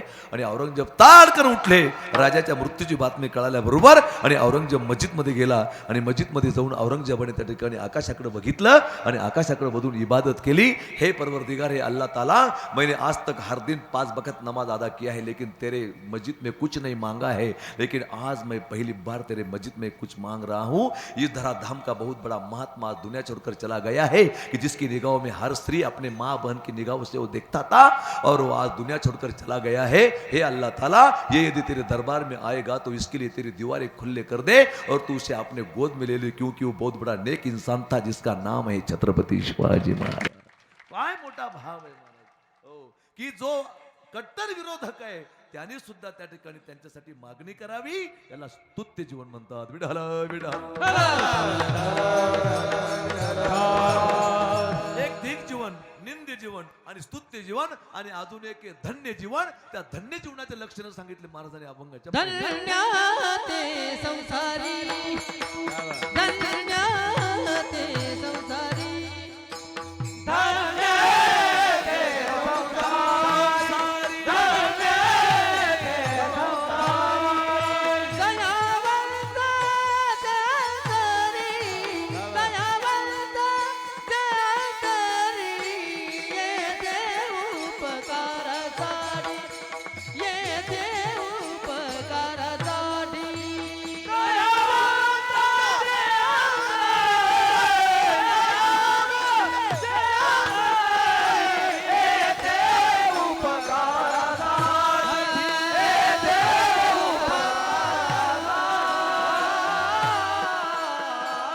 हो, हे आहे धन्य जीवन. कोणतं जीवन धन्य? धन्य ते संसारी, दयावंत जे अंतरी. आता संसारातला माणूस धन्य कसा काय होऊ शकेल? हा एक महत्वाचा टप्पा या ठिकाणी. ऐका ना, अर्धा तास आपला राहिला. मी अर्धा तास पूर्ण अभंग व्यवस्थित सोडण्याचा प्रयत्न करेल. संसारी धन्य कसे काय असू शकेल? धन्य ते संसारी. मग कोणते संसारी धन्य आहे? दयावंत जे अंतरी, दया धर्म का मूल है, पाप मूल अभिमान, तुलसी दया न छोड़िए, जब लग घट में प्राण. धन्य ते संसारी. ज्यांच्या अंतकरणामध्ये दया आहे ते संसारी धन्य आहे. मग कोणते संसारी धन्य आहे? सगळे गृहस्थाश्रम धन्य होऊ शकत नाही. लोक म्हणतात महाराज 100 संन्याशी एक घरवासी, पण तो कसा असावा त्याचे लक्षण शास्त्रकारांनी सांगितलेले. हरे सानंदम सदनम सुताशे सुदी कांता मृदू भाषिणी, सन्मित्रम सदनम सहस्रती चादना परासेवका, आतिथ्यम शिवपूजनम प्रतिदिनम मिष्टान्न पानम गृहे, साधु संगम उपासते सततम, धन्यो गृहस्थाश्रमा. धन्य ते संसारी, दयावंत जे अंतरी, दयावंत. कोणते संसारी धन्य आहे? सानंदम, घरामध्ये आनंद असावा. सदनम, सुताश्य सुदीय कांता मृदू भाषिणी, मुलं चांगले असावे. सुत म्हणजे मुलं. एक सांगू का महाराज, मला जर कोणी विचारलं ना महाराज या जगातला सर्वात श्रीमंत माणूस कोण आहे, तर मी त्याला टाटा बिर्लाचं नाव सांगणार नाही, मी त्याला धीरूभाई अंबानीचं नाव सांगणार नाही, मी त्याला लक्ष्मी मित्रचं नाव सांगणार नाही. मला कधी कोणी विचारलं जगातला सर्वात श्रीमंत माणूस कोण आहे, ज्याची अवलाद चांगली निघाली तो या जगातला सर्वात श्रीमंत माणूस आहे. तो झोपडपट्टीतला असला तरी चालेल, पण ज्याचे मुलं आगाऊ निघले नाही का. किती आनंद आहे महाराज. आम्ही सचिनबाईच्या घरी बसलो, म्हणले आम्ही सगळे एकत्र आनंदात राहतो माऊली. याच्यापेक्षा अजून मोठा स्वर्ग कुठे असावा महाराज? स्वर्ग म्हणजे कुठे काय वर आहे का स्वर्ग? मी पाहिला नाही अजून वर स्वर्ग आहे की नाही. पण ज्याच्या जीवनात आनंद आहे त्याच्या घरी इथं स्वर्ग आहे. पहिला स्वर्ग सुंदर हो काया, माणूस काळा सावळा काही होत नाही पण दिसाल थोडा बरा असावा, 4 चौकात बसून उठून असावा. दुसरा स्वर्ग घर में हो माया, कामापुरता पैसा असावा. जास्त असलं की हॉटेलमध्ये जाते ते, जास्त नसावा. पैशाशिवाय काय होतं महाराज? पैसा पाहिजेत पण लय बी नाही पाहिजेत. जास्त उन्मत्त होतात ती माणसं. पैशाशिवाय काय होतं? समजा आमचं भरत महाराज पठाडे आमचे नाही का एस टीमध्ये गेले. आता एस टीमध्ये फिरायचं काम पडत नाही त्यांना, देवाची कृपा आहे त्यांच्यावर नाही का. एस टीमध्ये गेले आणि कंडक्टरनं सांगितलं तिकीट. त्यांनी सांगितलं अहो मी महाराष्ट्रातला नामांकित वादक आहे, मी तुम्हाला एक बोल वाजून दाखवतो. धान धिकडे धातिकडे धिकडे कथा गदी गण नगन नगन गण गण गण धागिते रेकडे तागिते रेकडे धातिकडे धिकडे कथा गदी गण धान धान देन धातिकडे धिकडे कथा गदी गण धान धान देन धातिकडे धिकडे कथा गदी गण धान धान देन. मी पहिले पोखस वाजवायचो आणि पुढे जिंदगीत एकच बोल पाठ केला मी हा. आणि पहिले वाजवायचो मी मृदंग महाराज. पण आता मृदंगाचार्य पाहिजे महाराज भरत महाराज सारखे असावं, नाही तर लोक वाजून घेते आणि काढून देते. तुम्हाला काय लय हाल करते लोक. मी पहिले मृदंग वाजवलं भरत महाराज लय दिवस, पण मी जास्त नव्हतो, थोडाफार वाजव. थोडाफार म्हणजे जे फार वाजवतात त्यांच्यापेक्षा थोडा, आणि जे थोडा वाजवतात त्याच्यापेक्षा फार, त्याला म्हणतात थोडाफार. मग आता महाराजांनी जर म्हटलं बा मी वाजून दाखवतो, ऐकन त्या कंडक्टर एकच म्हणून महाराज धिकीट धिकीट नाही तिकीट तिकीट. इथं काय आला धिकीट धिकीट, इथं धिकीट तिकीट नाही, इथं तिकीट तिकीटच लागेल. इथं जमणार नाही ना, ते पैसाच लागेल. दुसरा स्वर्ग घर में हो माया, तिसरा स्वर्ग पतिव्रता नारी, आणि चौथा स्वर्ग पुत्र आज्ञाधारी. लेकर ऐकून असावे धन्य ते संसारी. सानंदम सदनम सुतास्य सुदीय कांता मृदू भाषिनी. बायको चांगली बोलणारी असावी महाराज. आता मी लय हात ताणून कीर्तन सांगू लागलो, तुम्ही उद्या जर माझ्या घरला गेले, माऊली कुठे जायला सापत्यावर, तुम्ही म्हणताल बाहेरच शहाणपणा करते ते, घरी काही चालत नाही त्याचं, नाही का. परिवार चांगला असावा महाराज, तुम्हाला खोटं वाटेल नाही का. सानंदम सदनम सुता सुदीय कांता मृदू भाषिनी. सन्मित्रम, मित्र चांगले असावे. आज्ञाधारक सेवक असावे. आतिथ्यम शिवपूजनम प्रतिदिनम मिष्टान्न पानम गृहे. आपल्या घरी आलेल्या अतिथीचा योग्य तो सत्कार व्हावा, त्याचं मन दुखल्या जाऊ नये, नाही का. मला खूप आनंद वाटला. मला MD साहेब म्हणले आपल्याकडे आमचे 10-15 वर्षापासून संबंध आहेत, आपल्याकडे संपत भाई आले की नाही काय माहीत, आपल्याकडे जेव म्हणले माऊली आपण. भैयाला फोन केला, नाही म्हणले इकडं स्वयंपाक झालेला आहे. मला खूप बरं वाटलं. नाही तर काही काही गावातून आम्हाला फोन येतो, बरं माऊली मग तुम्ही जेवणार आहे का. मग रस्त्यांना बंधारे खात येतो का लोकांचे. फार अवघड परिस्थिती आहे. मला हौस आहे महाराज, जेवायची पण हौस आहे. तुम्हाला खोटं वाटेल, तुम्ही येऊन पाहू शकता. आजही माझ्या घरी दररोज 2 टाईम 50 ते 100 लोक जेवतात. आज नगदी आता सध्या आमच्या इथे, म्हणजे असं नाही की व्यसनमुक्ती केंद्र आहे म्हणूनच नाही. जेव्हा लॉकडाऊनचा काळ होता तेव्हा सुद्धा आमच्या घरी लोक 10-20, पहिल्यापासून 10-15-20 लोक आमच्या घरी 2-4 तरी जेवतात दररोज माणसं. त्यामुळे आपल्याला बाहेर बी खायचा अधिकार आहे, नाही का. बाहेरच नुसतं सांगायचं नाही आजही तरी. आणि विशेष म्हणजे माझी पत्नी स्वयंपाक करते सर्वांचा, हे विशेष आहे, नाही का. खोटं बोलायला चान्स नाही मला. आज माझं पोरगं माझ्यासोबत आलो, पहिल्यांदा म्हणजे चालत आता मला यायचं आहे, नाही का. ते म्हणून ना उद्या ते मा बाप बांधतो भेटन मारतो चाटा, बेकार काम म्हणते, नाही का. आणि त्याच्यामुळे त्या ठिकाणी आपल्या घरी आलेल्या व्यक्तीचा सत्कार त्या ठिकाणी व्हावा, त्याचं योग्य ते त्या ठिकाणी त्यांना चटणी भाकर का होत नाही. आतिथ्यम शिवपूजनम प्रतिदिनम मिष्टान्न पानम गृहे. साधू संघ सतास धन्य गृहस्थाश्रमा. पूर्ण महाराष्ट्रभर फिरतो महाराज, देवाची कृपा आहे. आणि काही आचारसंहिता मी पाळल्या माझ्या जीवनामध्ये. कुठं कीर्तनाचा ठराव नाही केला आजपर्यंत, त्याच्यामुळे लोक मला जास्त देत नाहीत. आणि परिस्थिती अशी आहे, विठाल विठाल विठाल, हा जो गृहस्थाश्रम आहे ना, हा धन्य गृहस्थाश्रम आहे. धन्य गृहस्थाश्रमा धन्य ते संसारी, ज्यांच्या अंतरंगामध्ये दया आहे. दयावंत जे अंतरे. नाथ महाराजाच्या घरी एक व्यक्ती गेली आणि गिरजाबाईच्या पाठीवर कुदून बसला व्यक्ती. आता जर एखाद्या महाराजच्या घरात असा प्रयोग झाला तर मारून काढून बाहेर. ते म्हणले अगं त्याला सांभाळ, सांभाळ त्याला, खाली पडेल तो आपल्या हरिपंडितासारखा आहे. दयावंत जे अंतरी. आणि असे जे संत आहे कुठून आणि कशासाठी आले. येथे उपकारासाठी, येथे उपकारासाठी, येथे उपकारासाठी, येथे उपकारासाठी, येथे उपकारासाठी, येथे उपकारासाठी, येथे उपकारासाठी, येथे उपकारासाठी.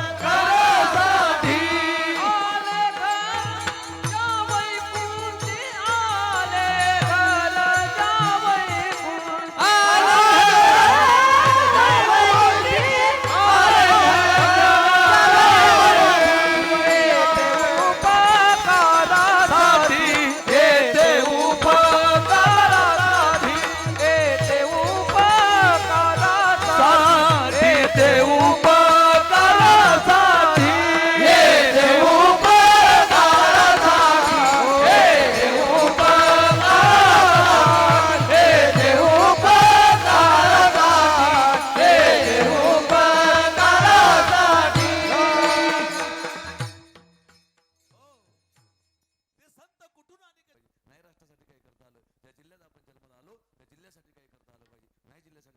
आलं. ज्या तालुक्यात आपण जन्माला आलो त्या तालुक्यासाठी काय केलं पाहिजे, नाही तालुक्यासाठी काही करता आलं. त्या पंचकृषीत आपण जन्माला आलो त्या पंचकृषीसाठी काय केलं पाहिजे, नाही पंचकृषीसाठी काय करता आलं. ज्या गावात आपण जन्माला आलो त्या गावासाठी काय केलं पाहिजे, नाही गावासाठी काय करता आलं. ज्या गल्लीत आपण पैदा झालो त्या गल्लीसाठी काय केलं पाहिजे, नाही गल्लीसाठी काय करता आलं. जे शेजारी बाजारासोबत आपण राहतो ते शेजाऱ्यासाठी काहीतरी केलं पाहिजे, नाही शेजाऱ्यासाठी काय करता आलं. ज्या घरात आपण जन्माला आलो त्या परिवारासाठी काय केलं पाहिजे, नाही परिवारासाठी काय करता आलं. स्वतःवर उपकार करा की आपण व्यसनमुक्त जगलो पाहिजे. नाही तसं जमलं एंड्रेस प्यायला हरकत नाही. असे माणसं जगण्यात बी काही अर्थ नाहीये.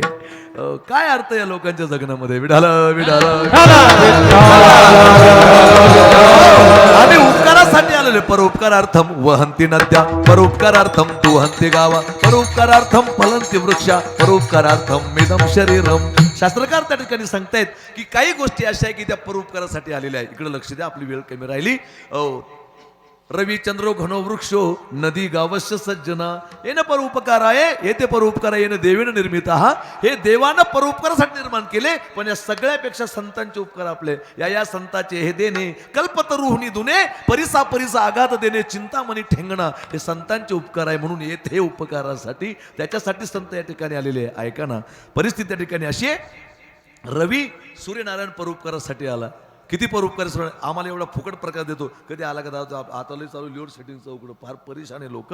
एवढं मोठं त्यांनी त्या ठिकाणी आपल्याला फुकट प्रकाश देतो. तो कधी आला का तुमच्याकडे लाल कागद काळा कागद घेऊन की बा एवढं बिल भर नाही तर अंधारात मर असं झालं. फुकट देतो तो आम्हाला प्रकाश. पण त्याच्याकडे अवगुण आहे. तुम्ही आता क्षेत्राचा महिना चालू आहे तर तुम्ही उभं राहू शकता रोडवर दिवसा 1 वाजता डांबर रोडवर पायात कधी राहिले उभे तुम्ही. सूर्यनारायणाची कृपा आहे बुवा, राहिलो उभा शक्य आहे काय. तो उपकारी आहे पण तो आग वगतो.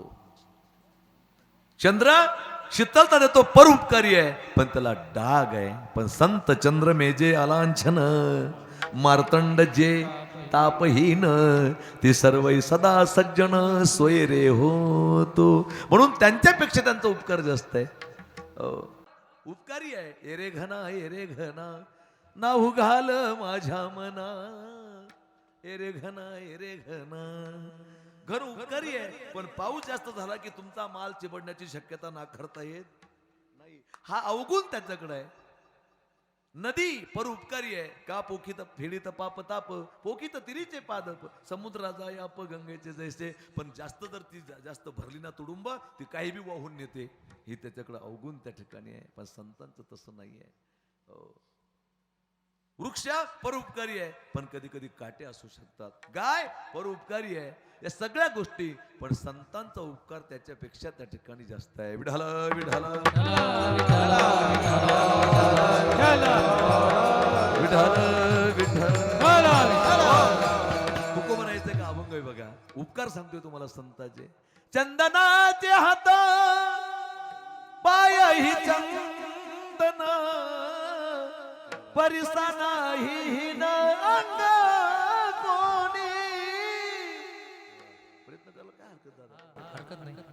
दीपा नाही पाटी पोटी अंधकार सर्वांग सागर अवघी गोड. पण महाराजांनी शेवटी मेघ मारली. तुका म्हणे तैसा सज्जनापासून पाहता अवगुण मिळेची न. मग यांच्याकडे अवगुण आहे. ऐका ना, यांच्याकडे अवगुण आहे. चंदनाचे हात पायी चंदनाकडे गुण आहे.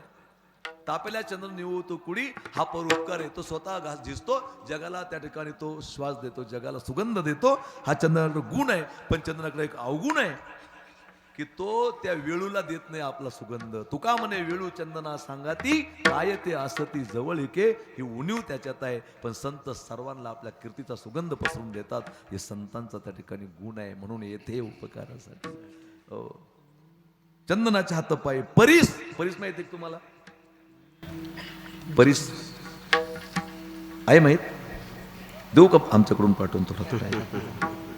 परीस कोणी पाहिला नाही पण परिसाचं एक हे महाराज लय लोक परेशान आहेत परिसासाठी. ते लोखंडाला लागलं त्याचं काय होतं दादा. लोखंड लागलं परिसाला त्याचं सोनं होतं. पण परीस अजून कोणा पाहिला नाही. परेशान आहेत लोक. तुम्हाला परिसाचा ठेपा सांगतो मी. माझ्याकडे काही नव्हतं पहिलं, आता मी 10-15 लाखाच्या गाडीत आलो. सापडेल आहे परीस. लोकांच्या श्रीमंत व्हायसाठी लय परेशानी लोक. आमच्याकडे इतकं लोकांना उद्योग लागले. कोणी ते 20 नाकाचं कासव पाहू राहिलं, कोणी ते गांडूळ पाहू लागलं, कोणी काय काय. इकडे आहे का नाही ते फॅड? हां नाही बरे, मग ते नाही, ते श्रीमंत व्हायसाठी लय लोकांची परेशानी चालू आहे. तुम्हाला एक मंत्र सांगू का श्रीमंत व्हायचा? माझ्याकडे आहे भंडारी बाबा, सांगू यायला एक मंत्र सांगतो तुम्हाला श्रीमंत व्हायचं. भरपूर पैसा येईल तुमच्याकडे. सांगू का? माझ्याकडे वेळ आहे अजून थोडा. श्रीमंत व्हायचा मंत्र सांगतो तुम्हाला. तोडग तोडग म्हणता ना इकडे. ऐका, एवढं करा फक्त तुम्ही. पैसा नाही आला तुम्हाला माऊली म्हणून हाका नाका मारू. कुठेही फाशी द्या मला तुम्ही परतीच्या बस स्टँडवर. काय करा तुम्हाला सांगतो मी. श्रीमंत व्हायचा मंत्र सांगतो, ऐका. इकडे लक्ष द्या. पहा कसे टवकारले महाराज. श्रीमंत होण्याचा एकच मार्ग आहे महाराज. सकाळी दिवस निघायच्या आत उठल्यापासून तर दिवस मावळेपर्यंत कष्ट करा. तुम्हाला आयुष्यात काही कमी नाही पडणार. चालले मंत्र ऐकायला. कष्ट करा, कष्टाला पर्याय नाही. तुम्हाला सांगतो, म्हणजे मला दिवस निघणं माहीत नाही बऱ्याच वर्षापासून. दिवस पाहिला नाही मी अजून. मी रात्री 3:30ला जरी घरी गेलो तर मी 4:30ला रेडी असतो आंघोळ करून. माझं पोरग माझ्या सोबत आहे. आज मला कुठलंच चाट मारायला चान्स नाही. माणसाच घरात वजन पाहिजे महाराज, बाहेर तर कोणी मारीन नाही का. सकाळी 4:30ला रेडी असतो. व्यसनमुक्ती केंद्र आहे माझं. त्या लोकांसोबत त्या ठिकाणी सकाळी प्राणायाम वगैरे, त्यांना काउन्सिलिंग वगैरे. अक्षय कुमार नावाचा ॲक्टर आहे, त्याने सांगितलं माझ्या तब्येतीचं राज एक आहे की मला दिवस निघलेला मी पाहिला नाही. मी माझ्या जीवनात खूप मोठं स्ट्रगल केलं, त्याच्यामुळं माझी तब्येत त्या ठिकाणी चांगली आहे. तुम्हाला जर त्या ठिकाणी जीवन चांगलं जगायचं असेल तर दिवस निघायच्या आत उठा आणि आपलं कर्म त्या ठिकाणी चांगलं करा. आजही महाराज मला वेळ भेटला, मी शेतीत काम करतो. वेळ भेटत नाही पण करतो शेतात काम. लाज नाही वाटायला पाहिजे कुठल्या कामाची माणसाला. मी एवढा मोठा असं आहे. मला सांगा, मुसलमान समाजाचे लोक कुठे उपास दिसले तुम्हाला? असे पोरं काय म्हणतात तुमचं?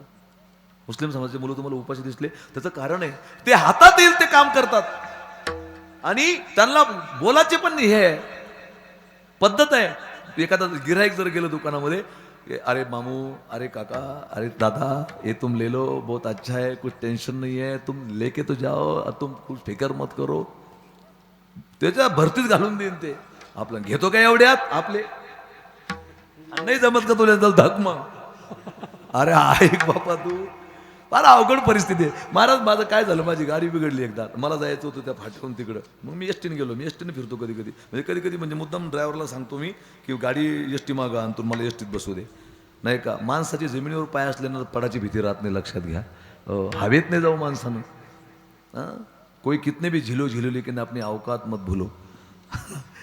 आपली माणसं आहे ना हवेत जातात. कुठलंही थोडं जास्त आलं की ते कोणालाच काही समजत नाही आणि त्याच्यामुळं फेल जातात. आपल्या पोरांना हातात येईल की काम केलं पाहिजे, तेव्हा तुमच्याकडे पैसा येईल, तेव्हा तुम्ही श्रीमंत व्हाल, नाही का. नोकरीच पाहिजे मला.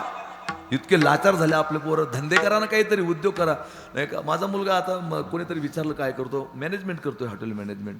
त्याला सगळं ज्ञान आहे पण बोलतोय चांगला, व्याख्यानही चांगला देतो, सगळ्या गोष्टी चांगल्या आहे. त्याला म्हणलं बेटा व्यवसाय करायचा आणि व्यवसायातून जे येईन ते धर्मकार्य करायचं, बाकीचं नाही करायचं काही, नाही का. दुसरा लहान आहे, त्याला म्हणलं बघ तू कीर्तन करायचं, त्याची आवड पाहून करायचं पोरायला, काय करायचं. उद्योगात पाडायचं पोरायला, नोकरीसाठी पोरण. बरं लोकांना बी एक धारा धरला आपल्या. पोरगी देईन तर नोकरी व्हायला देईन, त्याच्या घरी शेती पाहिजे आणि पोरगी शेतात काम बी करणार नाही, मग का तुरीच्या शेंगा खायला देतील ती पोरगी?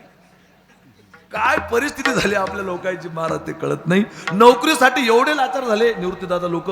आपले पोरं, एक उद्यान होतं आणि त्या उद्यानामध्ये एक क्लर्क नेमायचा होता. उद्यानात फार मोठं उद्यान, त्यात क्लर्क नेमायचा होता एक. ऐका ना, मी 11च्या पुढे 1 मिनिट जाणार नाही. आणि त्या उद्यानात तो क्लर्क नेमायचा होता. एक जागा होती, 1000 फॉर्म आले तिथं. एका जागेचे 1000 फॉर्म. त्या मॅनेजरनं ती नियुक्ती केली, एकाचं सिलेक्ट केलं. तेवढ्यात तो जुना कर्मचारी पळत आला. म्हणले तुम्ही याला ठेवता नोकरीला, पैसे देता कुठून? म्हणले काय प्रॉब्लेम काय? म्हणले प्रॉब्लेम असा आहे काय? म्हणले पहिले लोक यायचे उद्यानामध्ये, पण आपल्या उद्यानात गोरिला नावाचं माकड होतं. ते काहीतरी आलं, गोरिला माकड वानर, ते काहीतरी आलं म्हणले ते रोग, आणि ते मेलं. आता इथं जर त्या ठिकाणी याला दिलं पगार कुठून देता? तेवढ्यात ते मॅनेजरचं डोक्यात आलं की आता काहीतरी आयडिया करावं लागेल, तेव्हाच ते जमल. त्याला सांगितलं भाऊ तुला पगार कलर खर्च मिळेल, ऑफिस कलर खर्च मिळेल, सगळ्या फॅसिलिटीला कलर खर्च मिळेल, पण जोपर्यंत दुसरा माकड येत नाही तोपर्यंत तुला माकडाचे कपडे घालून पिंजऱ्यात राहावं लागेल. हा म्हणलं ना ते. म्हणजे नोकरीसाठी एवढे लाचार झाले लोक. विदेशातून कपडे बोलवले गोरिलाचे, माकडाचे, आणि त्याला घातले ते कपडे. दुसरं येऊस तर घाल म्हणे. एवढा त्रास व्हायचा, पण नोकरीच करीन म्हणला मी. टाकलं त्याला पिंजऱ्यात. मस्त ते नाचेन, लोकांचं मनोरंजन करे. एक दिवस कॉलेजची सहल आली, त्या पोरासमोर इतकं नाचलं ते पोरं समोर निघाले. नाचता नाचता त्याचा झोक गेला आणि ते पडलं वाघाच्या पिंजऱ्यात जाऊन. हा गोरिला. त्याला आता विचार केला, तर वाघ आपल्याला खाईल, वाचवा रे बापा, काही खरणी बापा, मेलो रे बापा. वाघ उठला बा त्या कोपऱ्यातून. एकदम घाबरलं, आता काही खरं नाही. तेवढा तो वाघ त्याच्याजवळ आला आणि वाघाने त्याच्या हातावर हात ठेवला. म्हणले जास्त बोंबलू नको, दोघाच्या बी नोकऱ्या जातील.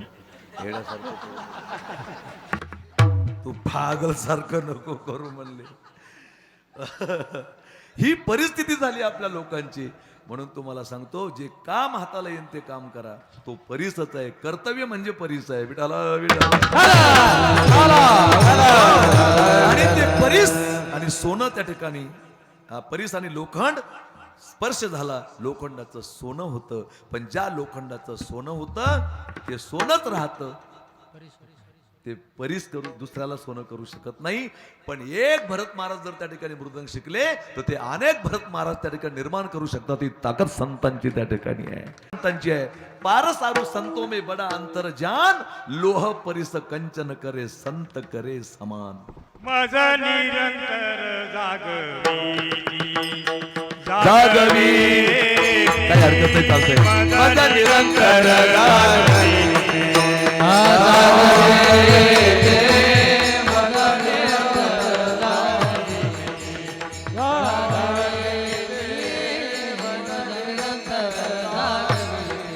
काय सांगू तरी संतांचे उपकार, काय सांगू संतांचे उपकार, काय सांगू आता संतांचे उपकार.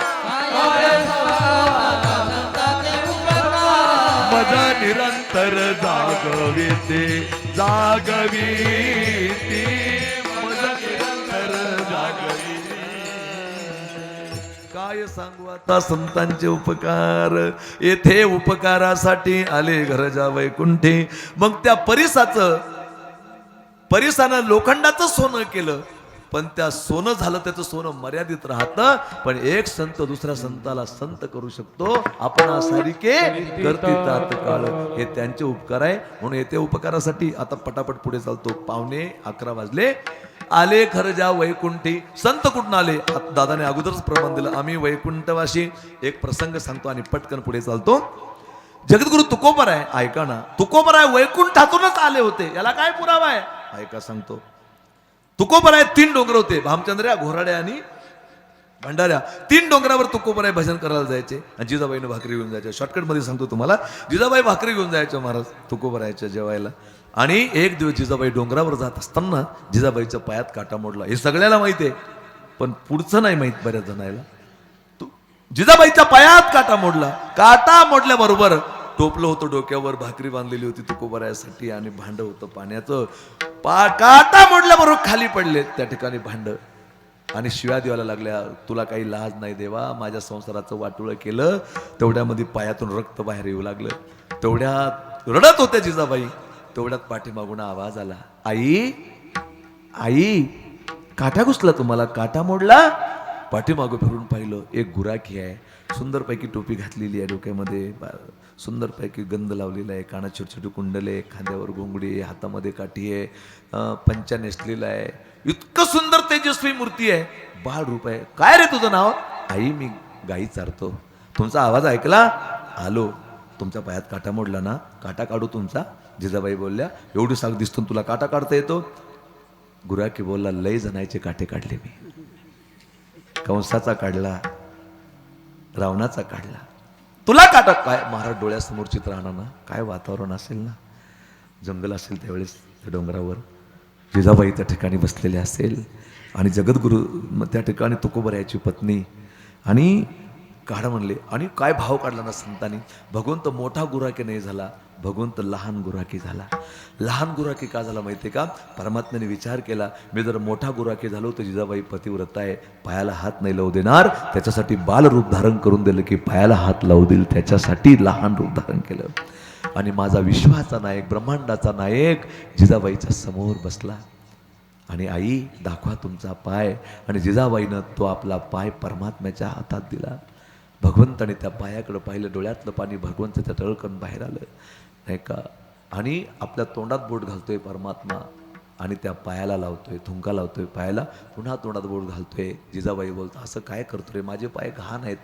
तेवढ्यात परमात्मा सांगतात, माय माझ्या जगद्गुरु तुकोबरायाला भाकरी घेऊन जाणारे पाय आहे आणि या चरणाची रस जर माझ्या पोटात गेली तर माझ्या 42 कुळाचा उद्धार होईल, त्याच्यासाठी मी त्या ठिकाणी पाय सेवन करतोय. काय मोठा भाव आहे महाराज, काय वातावरण असेल ना. आणि भगवंतानी स्पर्श केल्याबरोबर पायातला काटा त्या ठिकाणी मोडला, निघला आणि पायातला काटा निघला. जिजाबाईनं सांगितलं, काय जादू आहे रे तुझ्या हातात, किती गोड आहेस रे तू. सांगितलं, हो आई साहेब जा आता. जिजाबाई उठल्या, भाकरी घेतली टोपल्यात, पण पाणी सांडलं होतं, भांड्यात पाणी नव्हतं. सांगितलं, पाणी नाही रे याच्यामध्ये.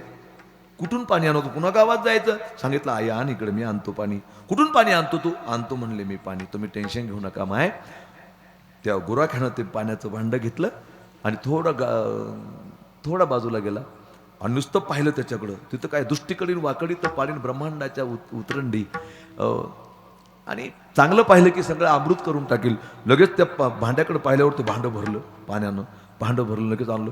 घ्या म्हणलं. इतक्या लवकर कसं काय आणलंस? म्हणले आपलं शिष्ट मस्तच आहे. घेतलं पाणी. गेल्या जिजाबाई तुकोबराया त्या ठिकाणी बसले होते, पांडुरंगाचं भजन करत, डोळ्यातलं पाणी गळागळा वाहत होतं. एक सांगू का महाराज, तरुण सागर महाराज सांगायचे, रोना बहुत बड़ी भक्ति है, जिस दिन भगवान की याद में तुम्हारे आंखों में आंसू आए कि समझ के चलना की परमात्मा ने तुम्हें मिस कॉल दिया है. तरुण सागर महाराजांचं वाक्य आहे. आणि डोंगरी महाराजचं एक वाक्य आहे की शावर का पानी जब तन पे पड़ता है तो तन की शुद्धि होती है, लेकिन आंखों में का पानी जब तन पे पड़ता है तो मन की शुद्धि होती है. आणि लगेच ते तिथे गेले. तुकोबराला उठवलं. 10 मिनिटं कीर्तन राहिलं आपलं. तुकोबराला उठवलं, उठा जेवण करा. तुकोबरायाने त्या ठिकाणी हात धुतले, जेवण केलं आणि जेवण झाल्यावर पाणी पिलं तुकोबरायाने. ऐका ना, पहिलाच घोट घेतला तुकोबरायाने पाण्याचा.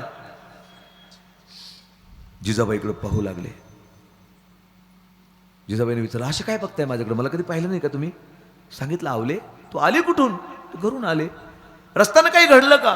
ज्या जगद्गुरु तुकोबरायाने आतापर्यंत हा प्रश्न विचारला नव्हता, आज तुकोबरायाने आवलीला हा प्रश्न विचारला. तुला कोणी भेटलं का रस्त्यानं? सांगितलं, कधीच नाही विचारलं, आज काय विचारतायत? सांगितलं, सांग ना आवले, काही प्रसंग घडला का रस्त्यानं? म्हणले, काय सांगू तुम्हाला, येताना माझ्या पायात काटा मोडला. पायात काटा मोडल्यावर मी खाली त्या ठिकाणी बसले, माझ्या डोक्यावरचं भांडे त्या ठिकाणी खाली पडले आणि तुम्हाला काय सांगू म्हणले, पायाचा काटा काढला एका मुलाने माझा. कोण मुलगा होता काय माहित म्हणले, पण इतका दिसायला सुंदर होता ना, तो माझा विश्वाचा मालक होता. पांडुरंग कांती दिव्य तेज झळकती, रत्नकिळ भाकती प्रभा, अगणित लावण्य तेज पुतळले, नवर्णवे तिची शोभा. कानडाओ विठ्ठलू करनाटकू, तेने मजलावे. तो ब्रह्मांडाचा नायक होता. त्याने वेदा चाळा लावी लागे माय, त्याने वेदाला चाळा लावला. काय आहे म्हटलं, इतका सुंदर तो गुराखी होता ना, त्याने माझ्या पायातला काटा काढला. तुकोबरायाच्या डोळ्यातलं पाणी गालावर आलं. सांगते, रडायला काय झालं तुम्हाला, का रडताय तुम्ही? सांगितलं, आवले जो कोणाच्या कधी स्वप्नात येत नाही, मोठ्या मोठ्याने म्हणावं, स्वप्नी तोही कैसा न देखसी डोळा, सुंदर सावळा घवघवीत, जया ज्ञाना लागी गगन गळीतात योगी, स्वर्गीची आडवंगी उमरडोनी, न करता सिद्धीची चाड, न करता रिद्धीची भिड, योगायशी दुवाड हेळसती. ज्या ज्ञाना लागी जपी तपी बंबम करणारे त्यांच्या स्वप्नात येत नाही. आवले, त्या विश्वाच्या मालकानं तुझा पायातला काटा काढला. म्हणले तुम्हाला कसं काय कळालं विश्वाचा नायक होता म्हणून तो? म्हणलं मला याच्यामुळं कळालं, हे जे पाणी आहे ना तुम्हाला पाजलं आता, हे पाणी जमिनीवरचं नाहीये, हे पाणी वैकुंठातलं आहे. म्हणले वैकुंठातल्या पाण्याची चव तुम्हाला कशी काय माहीत? तेव्हा तुकोबराय बोलले आम्ही वैकुंठवासी आलो याची कारणाशी. मग ज्या अर्थी तुकोबरायला वैकुंठातली पाण्याची चव माहितीये, त्या अर्थी येते उपकारासाठी आले घरजा वैकुंठी. विडाल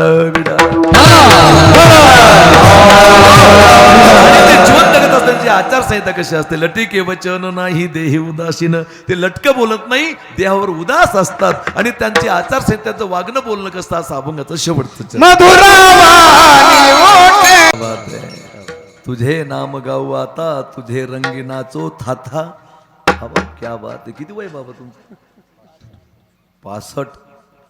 आपण तो सटकून जाऊ त्या टायमात नाही का? किती गोड आहे ना, काय आनंद आहे. महाराज असं नाचलं पाहिजे कीर्तनामध्ये. डोंगरीजी महाराज सांगायचं, काल महाराजचा अपघात झाल्यामुळे आपण थोडे नर्वसच झालेलो आहे सगळे. डोंगरीजी महाराज सांगायचे डीजे के और बैंड के ऊपर नाचना ये मस्ती होती है और मेरे भगवान के कीर्तन में नाचना ये शक्ती होती है. काय नाचायला पाहिजे याच्यामध्ये. विडाला विडाला वाणी ओठी तुका म्हणे वाव पोटी. नाही का? 11ला 5 मिनिटं बाकी आहे. मी बरोबर 11 वाजून 5 मिनिट 10 मिनिटाच्या आज सोडणार आहे कीर्तन. जास्त वेळ मी कीर्तन नाही करणार. फक्त 2 मिनिटं व्यसनाबद्दल त्या ठिकाणी बोलतो. तसं तर खांडीत कोणी दारू पित नाही असं ऐकून आहे. हां सचिन दादा. आणि 2 मिनिटं सर्वांनी मोठ्या, कारण साधूचं बोलणं त्या ठिकाणी त्यांचं बोलणं मधुर असतं. नुसतं बोलणं मधुर नसतं, तर ते पोटात सुद्धा जसं समुद्रामध्ये अनेक नद्या जातात तो सामावून घेतो, तसं अनेकाचे गुणदोष ज्यांच्या पोटामध्ये ते सामावून घेतात ते संत असतात. आणि बोलणंही त्यांचं, ज्याच्या बोलण्यातून आनंद वाटतो ना महाराज, ते संत असतात. हो, मधुरा वाणी. काही काही लोकांची वाणी इतकी आंबगळ असते दादा. एकानं मला फोन केला दादा आता एक दिवस, चुकून फोन केला मला त्याने. हॅलो, मी म्हणलं हॅलो. म्हणलं कोण बोलतो? मी म्हणलं मी बोलतो ज्ञानेश्वर माऊली शेलुतकर. अरे याच्या मायला या महाराज लागला वाटतो. अरे अरे मी म्हणलं तोंड आहे का गटार आहे बाबा तुझं? मला इथलं वाईट वाटलं. अरे याच्या मायला महाराज लागला म्हणजे मला इथलं वाईट वाटलं. मी परत त्याला फोन केला, डबल रिप्लेस. त्याला म्हणलं दादा असं बोलत असता का? अरे मायला तुम्हाला लागला महाराज. अरे अरे का बोलायची पद्धत आहे का काय आहे नाही का? महाराज म्हणले तसं नाही बोलायचं. तैसे साच आणि मवाळ मितले आणि रसाळ शब्द जैसे कल्लोळ अमृताचे सत्यम प्रियात प्रियम प्रियात न प्रिया सत्यम प्रियम नाही का? काही ज्ञानोबराची फार गोड ओवी आली की आटू वेगू विंदाणू आशा तृष्णा प्रतारणू हे संन्यासले अवगुणू जिया वाचा. ज्ञानोबराय बोलता. जाऊ दे, एवढं सांगायला वेळ नाही आपल्याला, मला येत नाही असं समजा. चला पुढे. या ठिकाणी तुम्ही सर्व आलात. फक्त 10 मिनिटाच्या आत मी तुम्हाला सोडतो. दादाने हे आले, म्हणले तुम्हाला किती दिवसापासून तारीख मागू लागलो. आता परिस्थिती अशी आहे ना, माझं दुकान लहान आहे सगळ्या महाराज लोकांपेक्षा, पण गिराईक बरे आहेत, त्याच्यामुळे तारखे लवकर त्या ठिकाणी भेटत नाही. पण मी तुम्हाला नक्की देईल. साहेब 3 वर्षापासून कथा मागू लागले. मी कथा बंदच केल्या, पण मी नक्की तुम्हाला पुढच्या वर्षी कथा देण्याचा मी प्रयत्न करेल साहेब नाही का? मला या ठिकाणी 2 मिनिटात तुम्हाला मी सुट्टी देणार आहे.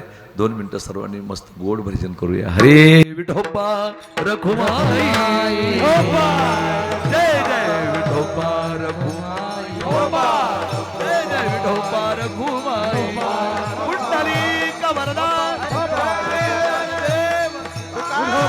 हरिनाथ भगवान ज्ञानेश्वर महाराज की, समर्थ सद्गुरु श्री गजानन महाराज विठोबा रखुमाई.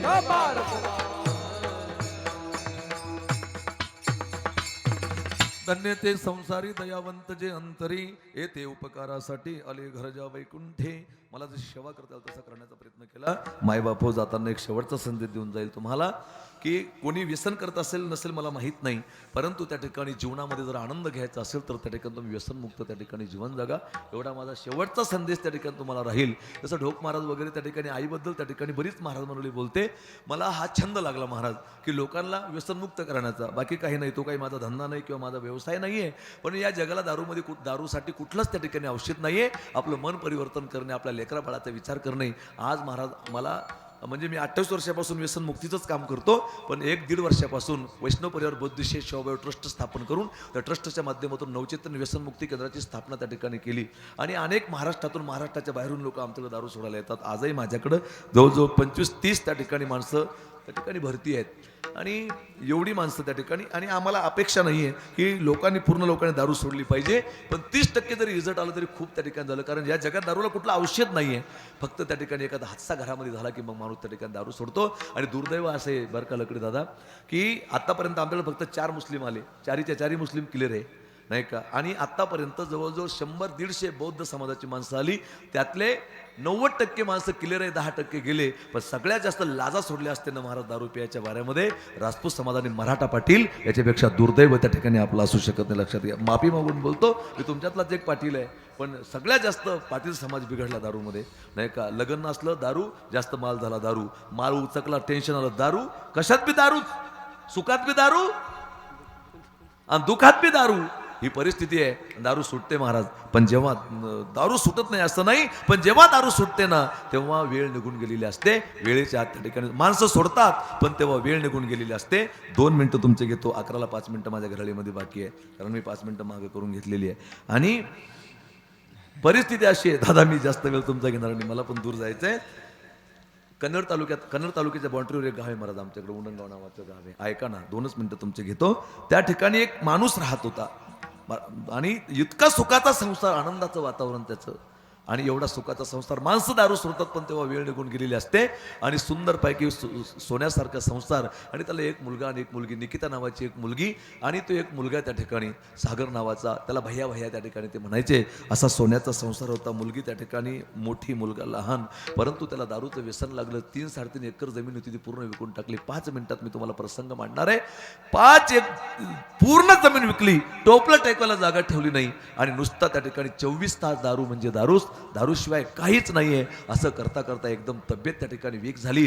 पोरगा 3ऱ्या वर्गात होता, पोरगी 7व्या वर्गात होती. नंतर त्याला 2 किलोमीटरवर देशी दारूचं दुकान होतं. आतापर्यंत देशी दारूचे दुकानदार जे आहेत ना महाराज, त्यांच्या घरात कोणी दारू पित नाही. त्यांनी शेत्या घेणं लावल्या, त्यांची बायको कोणाच्या शेतात कामाला जात नाही, त्यांचे मुलं चांगल्या चांगल्या शाळेत आहे. आणि माझ्या ऑब्झर्वेशन त्या ठिकाणी असते की जे दारू विकणारी लोक आहेत त्यांच्या घरात ते देवपूजा केल्याशिवाय कामाला लागत नाही, आणि पिणारे त्या ठिकाणी सत्यानाश करून घेऊ लागले. याच्यापेक्षा दुर्दैव त्या ठिकाणी असू शकत नाही. थोडं ऑब्झर्वेशन करा समाजामध्ये. तुम्ही ज्यांच्याकडे दारू पिताना त्यांच्या घरातलं कोणी कामाला जात नाही, त्यांच्या घरात त्या ठिकाणी व्यसन नाहीये, त्यांचं घर आनंदानं जीवन जगताना आज आम्ही त्या ठिकाणी शेत्या विकू लागलो, याच्यापेक्षा दुर्दैव त्या ठिकाणी असू शकत नाही.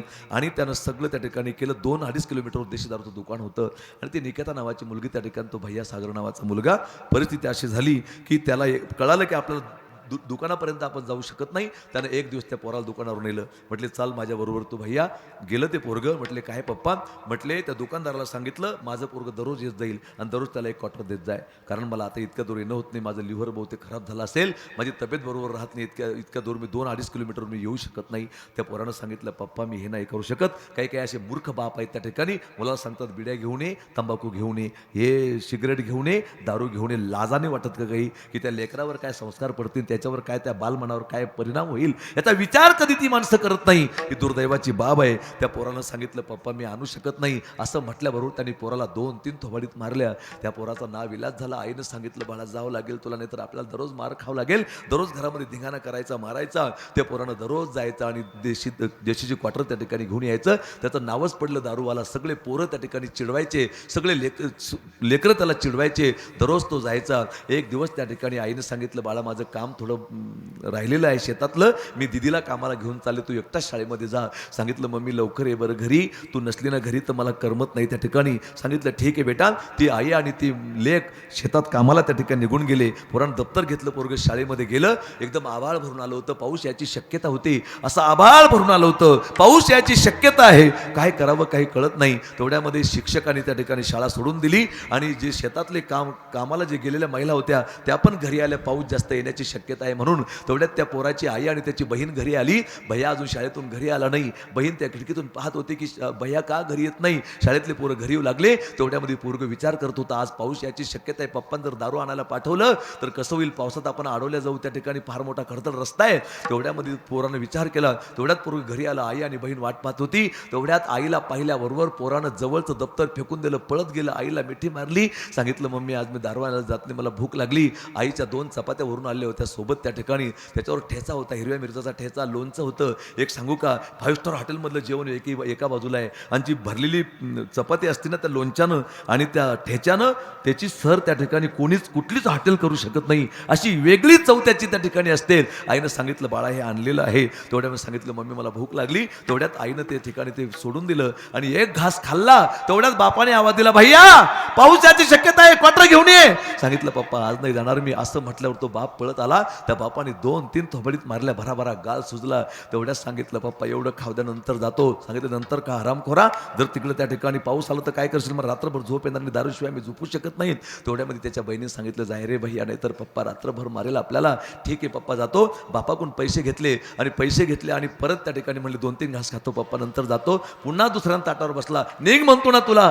तेवढ्यात त्या ठिकाणी नाविलाज झाला. तेवढ्यात ते पोरग दारू आणायला गेलं. 2-2.5 किलोमीटरवर त्या ठिकाणी गेलं. पाऊस याची शक्यता होती. आभाळ एकदम भरून आलं होतं. थोडा पाऊस आता सुरू झाला होता. तेवढ्यात त्यांनी क्वार्टर घेतली. क्वार्टर घेऊन समोर त्या ठिकाणी आपल्या पॅन्टमध्ये त्या ठिकाणी समोरून कोचून घेतली. त्याच्यावर त्या ठिकाणी शर्ट टाकलं. तेवढ्यामध्ये धो पाऊस सुरू झाला. विजा कडाडू लागल्या आणि तेवढ्यात तो रस्त्यानं पळत सुटला. एकदा जोरात वीज कडाडली आणि जोरात पळायला लागला. पळता त्या पाण्यामध्ये जशी त्याला ठेच लागली तसा फेकल्यासारखा पडला तर पोटावर पडला आणि ती क्वार्टर फुटली. पोटामध्ये ती क्वार्टरचे काच घुसले. आई म्हणून जोरात ओरडला. बाजूचे लोक पळत आले. कोण आहे तो बेवड्याचा पोरगा आहे. सगळे त्या ठिकाणी पळत आले. त्याला उचललं. काका मला घरी घेऊन चला. त्याची आई आणि त्याची बहीण वाट पाहत होती. केव्हा त्या ठिकाणी आमचा भैया येणार आहे वाट पाहत होती. तेवढ्यात त्यानं दोन्ही हातानं पोट दाबलं होतं. पोट रक्तबंबाळ झालं होतं. तेवढ्यात त्याला घरी त्या ठिकाणी आईनं पाहिलं की माझ्या भैयाला काय झालं. त्याच्या आईनं हंबरडा फोडला. तेवढ्यामध्ये एक गोधडी त्या ठिकाणी टाकली. त्याला गोधडीवर टाकलं. एका हातानं त्यानं पोट दाबलं होतं. तेवढ्यात त्याची बहीण आली. भैया मीच आहे रे. मीच पाठवलं रे तुला. रात्रभर पप्पाचा मार खायला पुरत होतं पण तुला पाठवायला पुरत नव्हतं. तेवढ्यात त्यानं आपल्या बहिणीचा हात आपल्या हातात घेतला. सांगितलं दीदी तू काही म्हण पण मला वाटत नाही मी जगल म्हणून नाही रे बाळा. तुला काही होणार नाही. ती आई त्या ठिकाणी 4-4 लोकांच्या पाया पडत होती. काहीतरी करा तुम्ही. कोणीतरी गावात पळत गेलं. डॉक्टरला आणा. गावातल्या डॉक्टरला आणलं. डॉक्टरांनी स्टेथोस्कोप कानामध्ये घातलं. त्याला तपासायला सुरुवात केली. त्याचं शर्ट वर केल्याबरोबर डॉक्टर एकदम घाबरले. डॉक्टरांनी सांगितलं मला माफ करा मी एखादं इंजेक्शन देतो पण याला ताबडतोब औरंगाबादच्या घाटीमध्ये जाऊ द्या. कारण त्या ठिकाणी याच्या पोटामध्ये एक काचाचा तुकडा त्या ठिकाणी मध्ये असा घुसलेला आहे आणि तो जर मी उपसला आणि काढला तर याचा रक्तस्राव होईल आणि काय होऊ शकतं ते माझ्यावर येईल. ताबडतोब याला घाटीमध्ये जाऊ द्या. ती बाई 4-4 लोकांच्या पाया पडतो. तुमच्या पाया पडते मला काहीतरी द्या. अरे घरामध्ये थोडे 2-4 हजार रुपये पडलेले असावे. दुःख काही तुम्हाला मिस कॉल करून येत नसतं की मी तुमच्याकडे येणार आहे म्हणून. कुठलंही दुःख मिस कॉल करून येत नाही. त्याच्यासाठी तुमच्या घरामध्ये 2-4-5 हजार रुपये पडलेले असावे आणि पैसे पडलेले असावे असं वाटत असेल तर याच्यासाठी तुम्ही व्यसनमुक्त त्या ठिकाणी असावं. तेव्हा तुम्हाला बरकत राहील. नाहीतर त्या ठिकाणी तुमचं जीवन बर्बाद होल्याशिवाय राहणार नाही. ही वस्तुस्थिती आहे. तेवढ्यामध्ये त्याने त्या ठिकाणी सांगितलं ठीक आहे. एका माणसानं पैसे दिले. गाडी बोलवली. ताबडतोब गाडीमध्ये टाका. त्याला आडवं त्या ठिकाणी धरलं. त्याची आई गाडीत बसली. तेवढ्यामध्ये ती पोरगी गाडीत बसायला लागली. तेवढ्यात तिनं सांगितलं त्या पोरानं दीदी तू नको येऊ आमच्याबरोबर. तू घरीच थांब. मम्मी आणि मी जातो. तेवढ्यामध्ये त्या आईनं त्याचं उत्साह आपल्या मांडीवर घेतलं. गाडी भरधाव वेगानं औरंगाबादच्या दिशेने निघाली. तेवढ्यात ती पोरगी आपल्या मैत्रिणीकडे गेली. माझ्या भावाचं जर चांगलं झालं ना तर मी आपल्या गावाच्या देवीला नारळ फोडील. आपल्या गावाच्या आई मारुतीला नारळ फोडील. आपल्या गावाच्या आसराला मी भात बोनं वाहील. चांगलं होईल का गं माझा भाऊ. अनेक जणाला त्या ठिकाणी ती पोरगी विचारत होती की माझ्या भावाचं चांगलं होईल का. आणि गाडी 20-25-30 किलोमीटरवर गेली. तेवढ्यात त्याला एकदम झटका आला. त्याचे डोळे माथ्यावर गेले. तेवढ्यात त्या आईनं पाहिलं. त्याची आई बोलली ए भैया अरे असं काय करतोय भावड्या. त्याचे डोळे माथ्यावर गेले होते. काय करावं कळत नव्हतं. तिनं त्या ठिकाणी त्या गाडीला मुंडकी हाणायला सुरुवात केली. डोकं आपटत होती. तेवढ्यात त्यानं पाहिलं की माझी मम्मी डोकं आपटू राहिली. तेवढ्यात सांगितलं मम्मी असं करू नको ना. तू असं काय करतो रे माझ्या भावा. असं काय करतो रे राजा तू. तेवढ्यात त्यानं आपल्या आईची आईची अवस्था पाहिली, त्यानं स्वतःला सावरलं, शांत बसला. तेवढ्यात त्याच्या आईच्या डोळ्यातलं पाणी गालावर आलं होतं. तेवढ्यात एका हातानं त्यानं पोट दाबलं, आपल्या आईकडे पाहिलं, आईच्या डोळ्यातलं पाणी पुसायला लागलं. एक सांगू का महाराज तुम्हाला, काही काही महिलांचं जीवन बर्बाद झालं. इकडं माहेरला बाप दारुड्या, सासरला सासरा दारुड्या, नंतर पुढे नवरा दारुड्या आणि पुढे अवलाद झाली ती पण दारुडी. अख्खा आयुष्य नरकमय झालं काही काही मावल्यांचं. हे मी माझ्या डोळ्यानं त्या ठिकाणी पाहतोय. इतकं दुर्दैवाची त्या ठिकाणी बाब आहे. निदान नवरा दारुड्या असेल ना तर अवलाद तरी अश्रू पुसणारी असावी, पण काही काही मावल्यांचं असं दुर्दैव आहे की त्यांचं सगळंच उद्ध्वस्त झालं जीवन त्या ठिकाणी.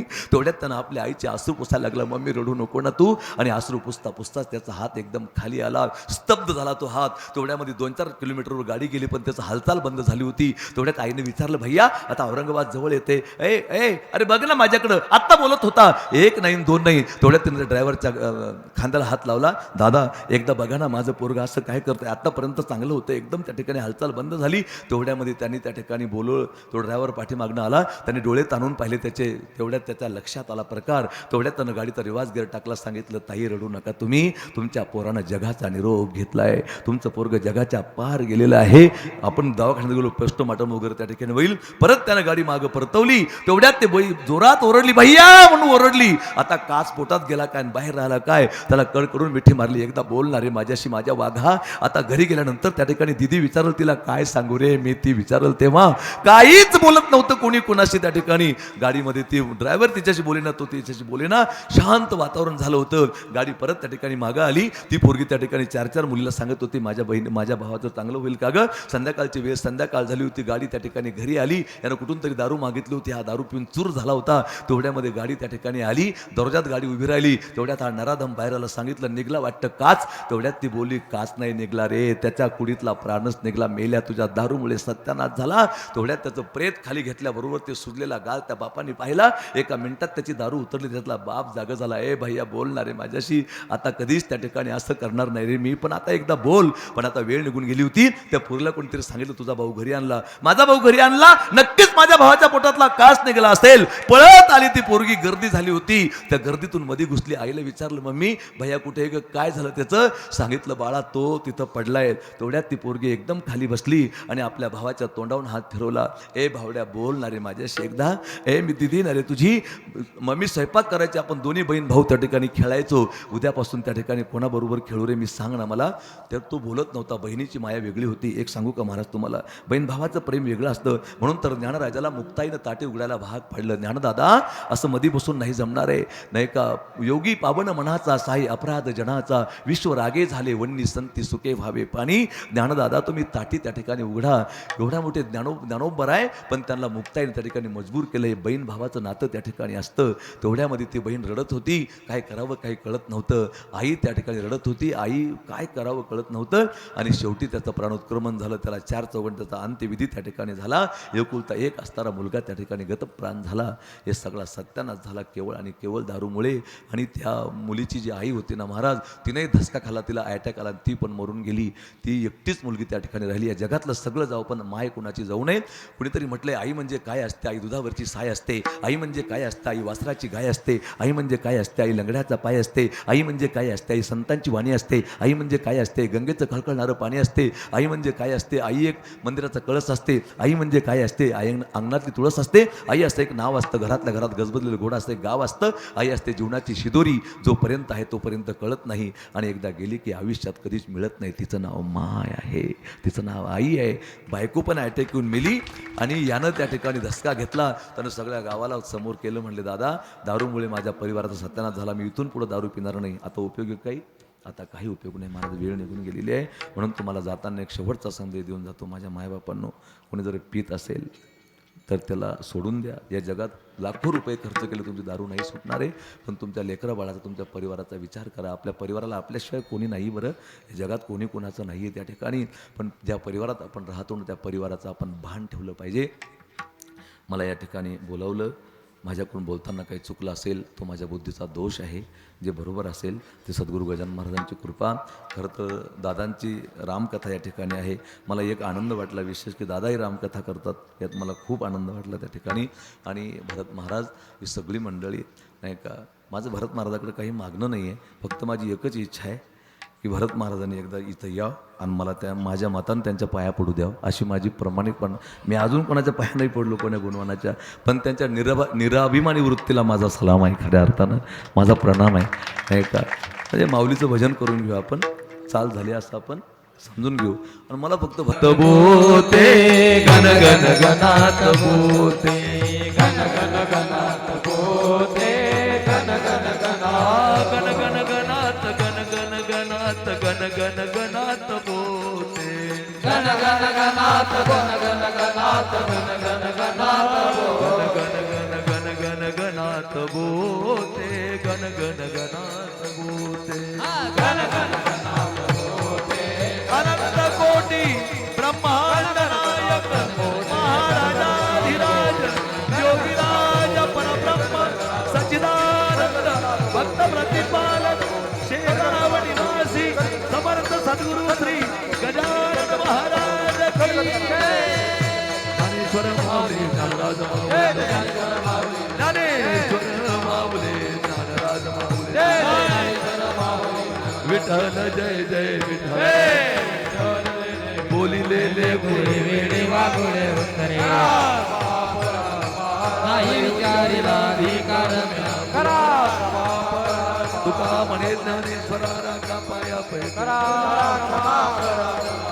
देव तुकाराम हरिनाथ भगवान. हो उद्याच्या सूचना ऐकल्याशिवाय कोणी उठायचं नाही. या इकडे भरत महाराज, इकडे या तुम्ही, नका नाही, माझी शपथ आहे तुम्हाला. इकडे या, इकडे या, सांगा. गजर कीर्तनाचा.